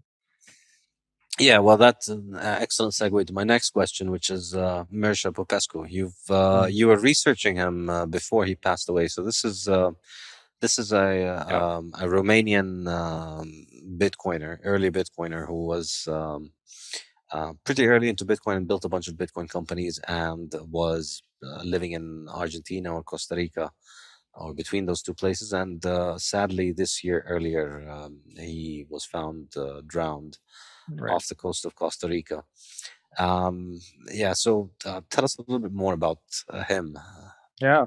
Yeah. So fascinating character, as I mentioned. I sort of release periodically these sort of, Bitcoin history type articles. My next piece that I'm working on is about the life of Mircea Popescu. He's a very interesting character within the Bitcoin history. I think you can characterize him in a lot of different ways. He's an early Bitcoin entrepreneur. He's someone who, pushed the limits very early on of what could happen within Bitcoin financial products. He ran an exchange where which was essentially a Bitcoin stock exchange. He sort of becomes a prominent member during this period where it's kind of funny to think back now, but there was almost this sort of like pseudo Bitcoin shitcoining type phase where people were launching companies, like they had whole stock exchanges, they were buying and selling shares of companies priced in Bitcoin. They were batching these companies into ETF like products. There was, almost credit default type of products that were being sold on these things. So you had this amazing like sort of period of financial innovation where, Mercia sort of emerges as someone who is unwilling to tolerate scammers or people who don't meet his, criteria for that, right? So he emerges as someone who is willing to, I think, look out for the rights of users by making an exchange that's a bit harder to use. You needed to have a registered PGP key. You needed to sort of have a trust relationship with other members, and it sort of develops, I think, the social etiquette that has become really common in Bitcoin today, where we adopt a more aggressive or assertive or acerbic attacks on scammers and use that to educate the public, right? So he was really formative in that. So early on with his exchange, both in how it was constructed, it was a meaningful critique of what was going on at the time, but also, in his social attitude, he did, call out early projects like Ripple, which is now XRP, and Bitcoin Savings to Trust, which was a huge Ponzi scheme that he rightfully identified as a Ponzi scheme that later collapsed. So again, he's really instrumental early on, I think, in one establishing the social attitude. Later on, he becomes probably the most prominent critic of the Bitcoin coders, right? So he sort of launches an attack on Gavin Andresen, who's then the authority maintainer in the wake of Satoshi Nakamoto, and really, I think, establishes this idea that it's okay to reject the authority of the developers. The developers were not some sort of blessed class who had this, right to enact whatever changes that they wanted. And I think again, he used this acerbic type attitude sort to undermine their authority, to basically say, you can't put your just because you're a developer, that doesn't mean give you any right over me. I have the ability to accept your code. My node gives me the ability to reject you. And I think, during that period, he was pretty instrumental in a couple of things. One was this idea that Bitcoin is sovereign, that it is that by participating in Bitcoin, you were essentially using a financial system that is on par with other financial systems. And two, that I think, he was really early to see that you needed to run a node in order to be a user of Bitcoin. I think, during that period, there was a lot of struggle about who should be a user of Bitcoin. The same way that, did owning a web wallet make you a Bitcoin user? Did having some Bitcoin make on Coinbase make you a Bitcoin user? I think he was among the first people to see that no, you needed to actually run a node, that you needed to be able to reject, transactions, blocks, proposals from developers in order to exercise your sovereignty. And I think through that period, he becomes sort of a great villain um, of the early protocol days, where, and there are still to this day, there are developers who hate Mircea. They will not speak about Mircea. If you talk to them about Mircea, they will yell at you for bringing up Mircea. They believe that he is not dead currently, that he possesses enough Bitcoin to raise an army to take over small countries, and that he's the worst person that you could ever think of, and someone that they don't think kindly about financially empowering. I'll save the conclusion of that story because I think the third period is also interesting. But yeah, I don't know. He's a very interesting, I think, early thinker in Bitcoin, in that, if you go back and you look at his writings, they were very iconoclastic at the time, very controversial, and Bitcoin has certainly become more like he has described it. Bitcoiners, I would actually argue, have become more like him, and I think that because of that, he's remains a somewhat controversial figure in the history. But I don't think that makes him any less important. I do think he was important. Yeah, I must say myself, he was enormously influential in my understanding of Bitcoin, and I mentioned I did thank him in the Bitcoin Standard, and I think after his death, I was contemplating his work, and I think when I was reading his stuff, 2014, 2015, when I first came across him, it was very difficult to figure out what is actually going on there. I Oh mean, yeah. his essays are just, yeah, He's a terrible writer, which is the funniest part of it, is because he's a very influential writer, but he's also terrible at writing. He's like very laborious to read. There's like tons of references to other things, right? Yeah, he's just he's hard to actually read. absolutely, and and I mean, his essays are just enormous, long diatribes with an enormous number of tangential references, original conclusion in Romanian, and obscure references to an endless number of obscure films. And it's just, it becomes very difficult to follow after a while because, I do have better things to read about the 1980s Romanian pornography and how it explains Bitcoin. But if you do slug through, if you try and follow the references, um, there's an enormous amount of value. And more that I've been thinking about it, I think he was very instrumental, not just for me, but I think for a lot of people, in clarifying this idea that Bitcoin actually is, as you said, if you run a Bitcoin node, that's it. You do what you want with your node. Nobody can control you. And this, I think, it was hugely important. From a from a social perspective, when people got to really understand and appreciate the value proposition of Bitcoin, because for somebody like me, up until I came across this weird character on the internet, um, essentially proclaiming to be the emperor of Bitcoin. And his only claim to power is that he's not going to change anything about his node, while Right. other people are going to change it. And him winning every time, that was what drove the point home. Before then, really, I think Bitcoin was a curiosity for me, and I didn't quite get it, and I didn't understand it, and in my mind, Bitcoin was what shitcoins are up until I read Mircea, I would say. Hmm. Up until I read Popescu, I thought Bitcoin was like what shitcoins are today. You've got a group of people, and it's a group of programmers who are trying to reinvent money, and it's just a matter of waiting for the Hmm. inevitable accidental implosion to happen, accidental or non-accidental, or for the government to shut it down. But and when you hear people like Gavin Andresen, and when you hear a lot of the early evangelists for Bitcoin, you will kind of get that feel. It feels a little bit like an activist project. If we're going to go and bring financial inclusion to people, and we're going to be working on bringing down credit card fees, it sounds Hmm. a little bit like a political campaign. And a lot of these evangelists have the attitude of, let me explain to you why Bitcoin is great, and we are going to need you to come and help us to make Bitcoin work. And Mersha's completely opposite attitude of fuck you, basically. Fuck you, and if you can run your own node, and if you can go through all of these things, then maybe I can talk to you. But other than that, I have my own node. I'm sovereign. I have money that Hmm. I can send all over the world, and I don't need to talk to any of the internet peasants. And Hmm. this kind of attitude, the idea that uh, this was not a fun game. It was not a kind of, political activism where a bunch of hippies are going to try and petition their way into introducing a Fed substitute. That this is actually just a working technology that's out there.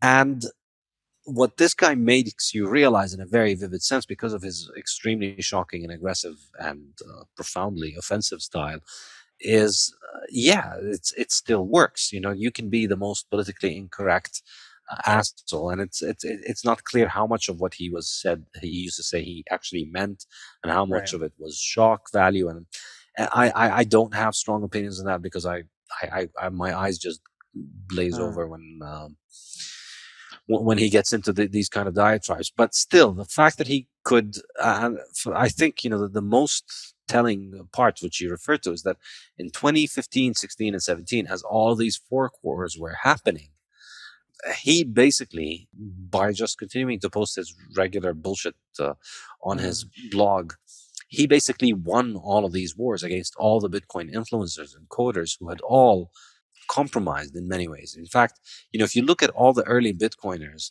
they were more or less all on board with SegWit 2x. A lot of the early Oh yeah. Bitcoiners, a lot of the influential Yeah. Bitcoiners, whether it's the coders or obviously not all the coders, Greg Maxwell, Adam Back. Entrepreneurs. Yeah. Yeah, but a lot of the entrepreneurs, a lot of the early hodlers, Roger Ver, a lot of those people, Gavin Andreessen, they all went along with the SegWit 2x. And by any ordinary measure of power, popularity, and traditional metrics of how things run in fiat world, SegWit 2x should have won, and people like Mircea Popescu would have been left with nothing. Yeah. And that the fact that essentially his and one very interesting tidbit, I think, is that he had his own he had his own implementation. He didn't use core Right. software. Yeah. He didn't use Bitcoin Core. He used something he called the Bitcoin Foundation client, which essentially It's still maintained to today, actually. yeah, it's still maintained, and it doesn't do SegWit. It doesn't do all sorts of things that Bitcoin Core does, and he's been continuing to use this with very, very little changes, and his coins still work as well as anybody else. So I think, for me personally, he was absolutely instrumental in understanding the fact that Bitcoin is a technology, and it's a technology where you're a user and everybody's a user and everybody's sovereign, and there are no admins. And that's, we call it, would like to call it the cry harder, the underlying technology behind Bitcoin. I think we could give Mircea Popescu credit for inventing cry harder as the underlying technology behind Bitcoin. I think absolutely, and I think a lot of people I think who generally come from my disposition are anti Bitcoin toxicity. I happen to be a huge proponent of Bitcoin toxicity as an ideology and movement. I think Mircea Popescu's particular brand of it is probably the least explored, and it's a sad thing because I think ultimately the cumulative impact of his work is that I think Mircea, what he really celebrated was that you couldn't be disenfranchised in Bitcoin. I think that's what he really understood is that, and I think Bitcoin toxicity, as much as it's maligned, this idea that you can be assertive, you can be aggressive, you can be offensive, you can post pictures of, pornography on your blog if you want, right? It was because you were part of a financial system where you could no longer be disenfranchised. And I think that Mircea, he sort of I think he attempts to invalidate Bitcoin on some level, right? I think he becomes a big bad for Bitcoin, and he says, okay, well, if these people, I'm going to harass them well, they want to destroy me, and if they destroy me, they will destroy Bitcoin. So therefore, they can't. And I think did he go a bit power hungry in his celebration of not being able to be disenfranchised? Probably. I think that's what makes Mircea's the ending of Mircea's story so interesting. But again, I do think that people have Bitcoin toxicity backwards. I don't think they really understand where it comes from, because I do think ultimately it comes from the celebration that here within Bitcoin, this financial system, you have rights that no one can take away from, right? And I think that he maybe pushed that argument to the extreme, but certainly, I think you can see just how influential that's become. I mean, the people who have kind of followed in his wake, cited in your book and in other places as well. I mean, I think that to me, it's a foundational argument. It's a part of Bitcoin, and that no one's been able to say otherwise, as you've noted.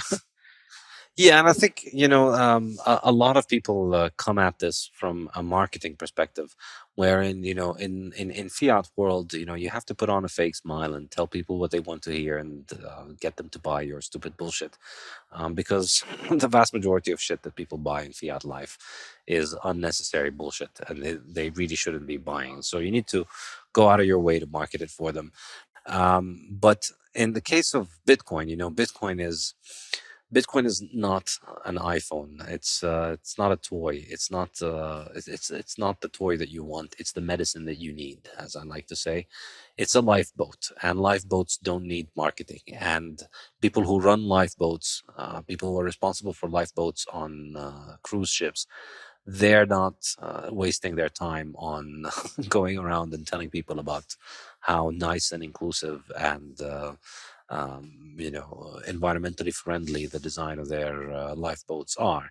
They know that if people need the lifeboats, they're going to jump on the lifeboat, and their job is to just keep the lifeboats in good condition. So um, I think that there's something very deeply refreshing and honest about Bitcoin and about Bitcoiners that are just very upfront about this. This is the difference between Bitcoiners and shitcoiners. In that, if you're into a shitcoin, you're promoting somebody's private project, you're promoting somebody's pre-mine, you're promoting somebody who has an extremely high influence on the network and who can change the rules. But if you're into Bitcoin, you're promoting a neutral technology. You're telling people about something that can really benefit them and that does not leave them beholden to anybody else. Right. And um, you know, I hate arguing on marketing people's terms, because there's something far more important than whether a message is popular or not, which is truth. And Yep. this is a lot of these sophisticated shitcoin influencers who are constantly coming up with big brained takes about why we should be less toxic and why we should be more gentle. It's like functioning on an entirely different level, where in their mind what is right is what is popular, and Mm. there are people out there who don't think like that. What is right is what is right, and what is wrong, and popularity can go fuck itself. Mm.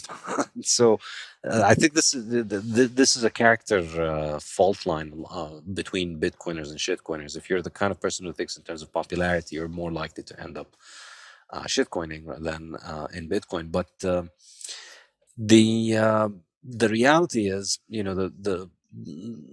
the people who go by popularity are the people who are loud about marketing, and they're generally the people who do inconsequential bullshit things like marketing.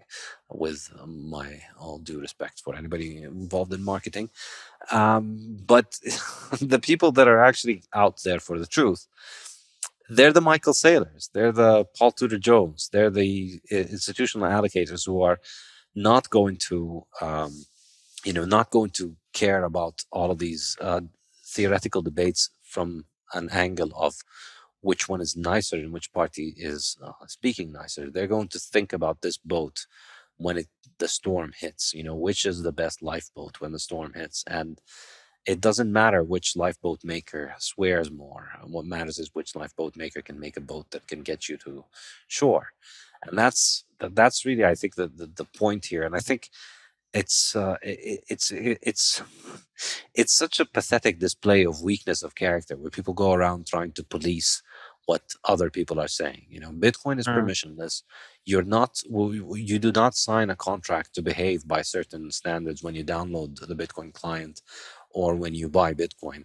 Mm. And you're not obliged to tell anybody anything that they expect to hear from you. So if you are bothered by what somebody says, feel free to unfollow, mute, block, ignore what they're saying. But I think there's something profoundly idiotic and profoundly detestable about wanting to police what people say, going around and saying, no, no, no, no, we need Bitcoiners to stop saying this and they need to start saying that.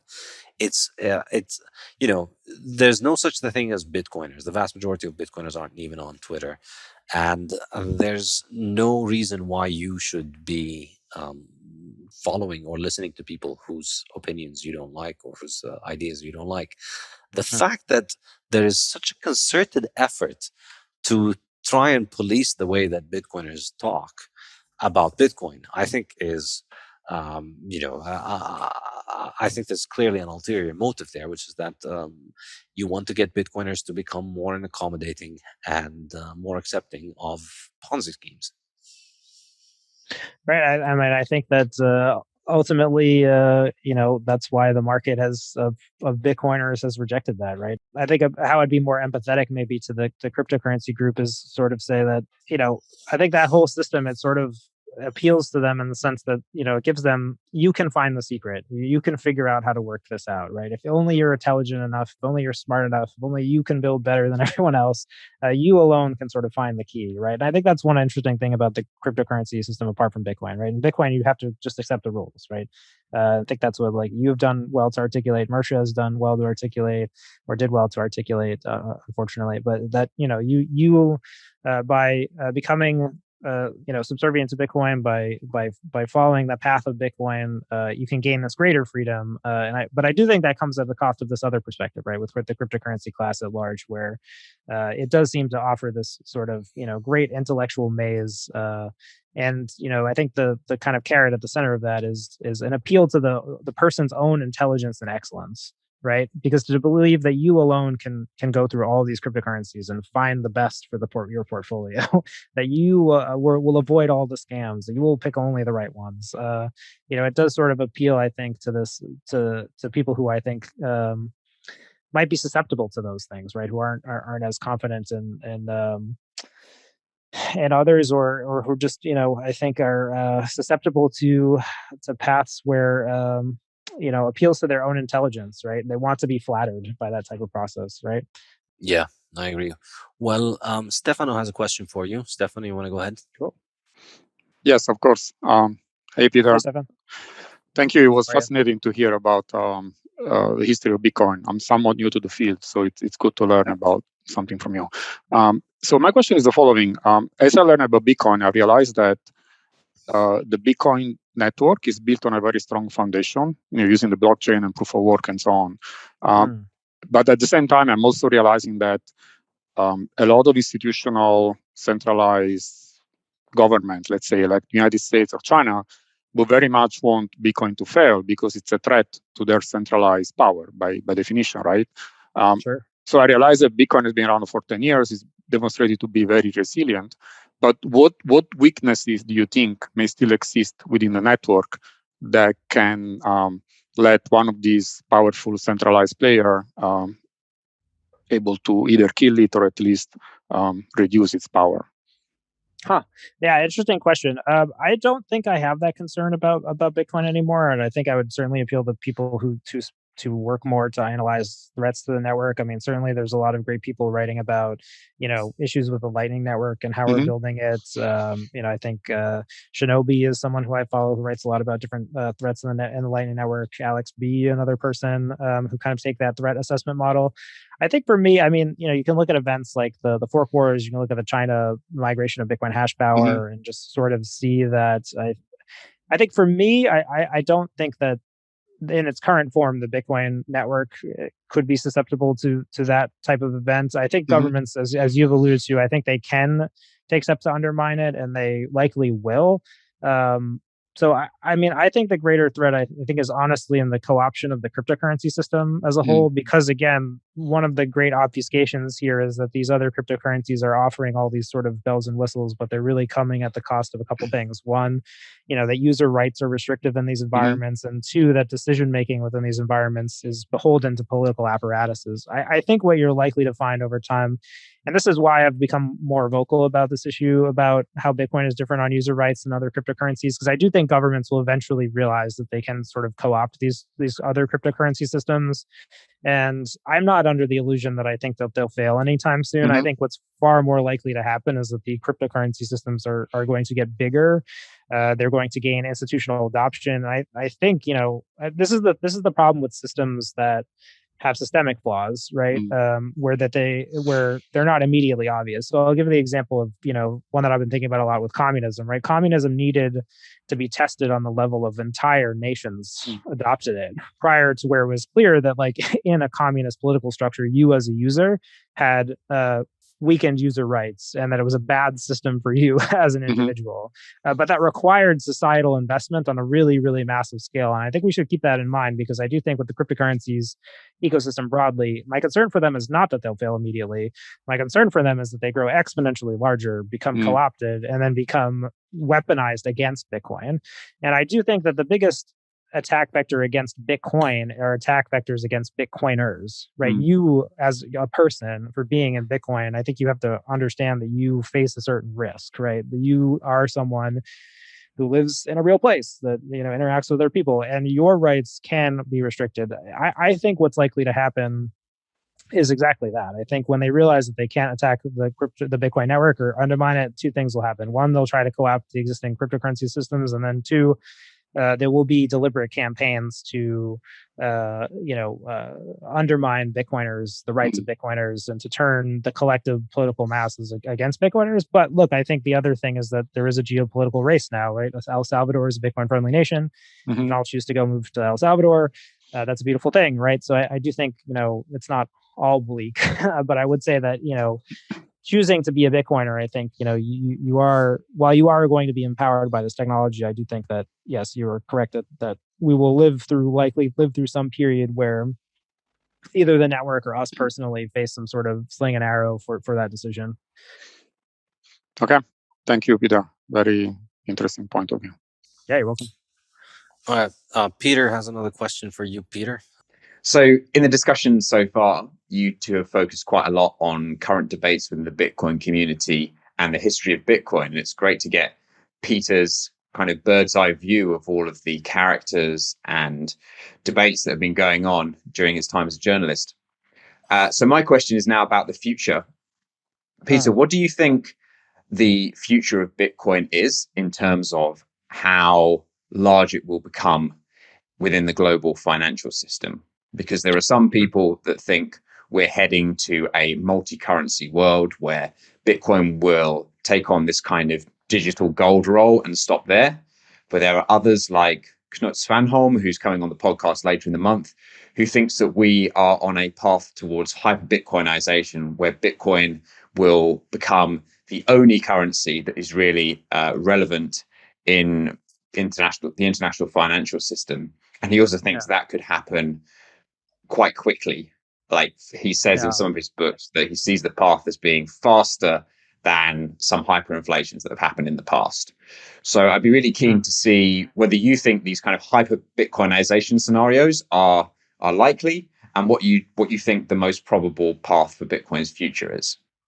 Yeah, interesting question. Appreciate that. Yeah, I would say I'm not as optimistic. I generally think that the greater the human endeavor is, the greater equal opposite reaction from whatever powers which will try to restrict it. And I think that I've been critiqued in the past as being kind of puritanical in this view, but I do think it's worth keeping in mind, right?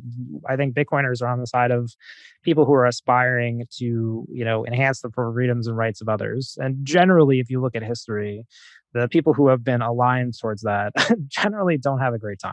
Like, you can go back through the ages and just find countless examples of that, right? Are we going to be the Christians who are thrown to the lions? Like, I don't think it will go that far, but I think, again, there are a lot of historical examples where if you're trying to enact meaningful change on a large enough scale, in the United States, example, there was an entire revolution fought for, to make a democracy form, and to, the extent that you think democracies are valuable, propagate that political ideology around the world. So again, I think I prefer to look at that we're early in this. I don't think that certainly we're on the verge of a close hyper-Bitcoinization period. I think that part of that thesis for mine is shaped by how long it currently takes, I think, to have a sophisticated view on Bitcoin and the problems with the mainstream framing of cryptocurrencies being the default lens, right? We see just how much longer that it makes the learning and onboarding times for these kind of things. So, that said, I mean, I am sympathetic to Knut's argument and other people's arguments that, I do think when Bitcoin really happens, it'll happen quite fast. I don't know if we'll live to see it. I prefer to look at the scenario where we don't. Simply because I think, that to me seems like the more logical or possible path, right? Like, what happens if we're wrong and this takes longer? I just think that's an interesting counterpoint to put forward, because I think a lot of people just immediately sort of talk about hyper-Bitcoinization as something that's going to happen very soon. And I think an issue with that is that when we talk about hyper-Bitcoinization happening soon, we create and attract users who may, again, talking about time preference, this is something that Saif talks about a lot. Are we really creating high time preference or low time preference individuals if we're promising hyper-Bitcoinization tomorrow? I don't think so, right? So, like, if you were someone who thinks that hyper-Bitcoinization is going to happen at the end of December, I don't know what to say to you. That's probably not a logical thing. If it does, great. I mean, I'd be biased towards that for the reasons I've explained, towards user rights and freedoms. But I worry a little bit about creating, setting expectations with people that this will happen soon, or that they should expect it to happen soon, because I worry what happens if they don't. Right? Like, are these people only in it for Bitcoin because they think this is going to happen soon? I don't know. Are those the people we want to be biased towards Bitcoin? I'm not sure. I guess that's how I would answer that question. It's probably very unsatisfying. I'm inclined to agree in general. I think the economic arguments for the hardest money winning out, the arguments that Saif outlines in the Bitcoin Standard, are very strong. But how long that takes is very much an open question, and it's an empirical question. And as you point out, we're talking about an extremely profound change in the way that international finance works and the power dynamics of the world work. So we should expect that there will be a big tussle between forces on either side of that battle before we get to that hyper-Bitcoinization stage. But I mean, that said, I do see it it is as a plausible scenario. I mean, 10 years ago would have been possible for El Salvador, to adopt it, right? I mean, I don't know. Bitcoin is this interesting case where it seems to happen both slower than we wanted to, and then faster than we expect. So, I think I only like to put out that counterpoint because I do think too often, I think we argue the hyper Bitcoinization point, and I worry about how that affects the, preferences and expectations of those individuals who are in the market, right? We're still coming from that mainstream view. Anybody else have any more questions for Peter? I have another one, Saif, if I can. Yeah, go ahead. Sure. So, Peter, the question is the following about the framing of Bitcoin versus the other cryptocurrencies. So as I was learning about Bitcoin in the last few months, it was very confusing that there are so many cryptocurrencies. And then the way they really helped me to frame the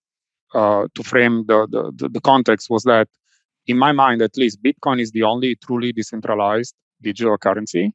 And all the other ones are interesting technology projects. And so I see the other cryptocurrencies as basically buying a share in a private technology project, which may or may not be useful or may or may not be successful. That's just like investing in a private technology company.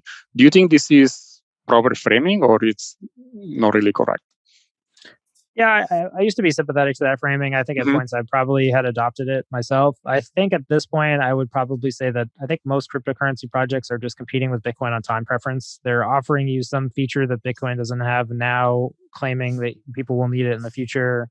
And I think the problem that I was bringing up in this article is that freedom is sort of an illusion because it's coming at the cost of like you having weaker rights than you would in the Bitcoin system. I think ultimately, if you think that the Bitcoin system is a financial system that can expand exponentially depending on consensual human progress, as Saif, sort of said earlier, I really liked how he used the word consent. I do think that Bitcoin is a consent-based financial system at its heart. If you attempt to define Bitcoin any more, in a more finite way than that, I would argue that you're probably have some, misaligned vision of the project, right? I think the people who tried to brand Bitcoin as a digital gold, I think it was well intentioned, and I do think Saif has done a great job of really showing that historically the role of gold within the financial markets is very expansive. I just don't think that's how people listen to you when you say digital gold. They're just thinking that, oh, this is gold and now there's Bitcoin, when really Bitcoin is a financial system that can expand as exponentially as the rate of human progress, and I think it likely will. So that's where I think that to the extent that other cryptocurrencies may be valuable, if they offer you some feature or service that exists today not on Bitcoin, then great. Certainly if you use some sort of lending protocol because you want to take a loan because no traditional financial institution will provide you a loan, I could understand why you would potentially want to do that. But does that mean I think that those systems will never be built on Bitcoin? I don't think so. That makes sense. Yeah, makes sense. Thank you, Peter. Yeah, you're welcome. All right. Well, thank you very much, Peter. This has possibly been our longest seminar so far. Oh, dang. Okay. Yeah, thank you for this. Really fascinating and thought-provoking stuff. And where can people find more of your work? Twitter.com, Pete _Rizzo tweets pretty irregularly, but when I do work, I usually tweet it out. Also publish my Bitcoin history stuff over at Bitcoin Magazine, write a column on Forbes, and Saif, appreciate the forum. It was great to chat with you. As I said, I think right now Bitcoin Standard's the only book on the shelf, hopefully to be joined by other your subsequent publications soon. So, personally looking forward to the Fiat Standard. Love the parts I've read so far, and also Principles of Economics. So appreciate all the work you're doing, and it was great to chat. Thank you, sir. Thank you very much. Have a good day. Okay. Cheers. Bye-bye. Bye, guys.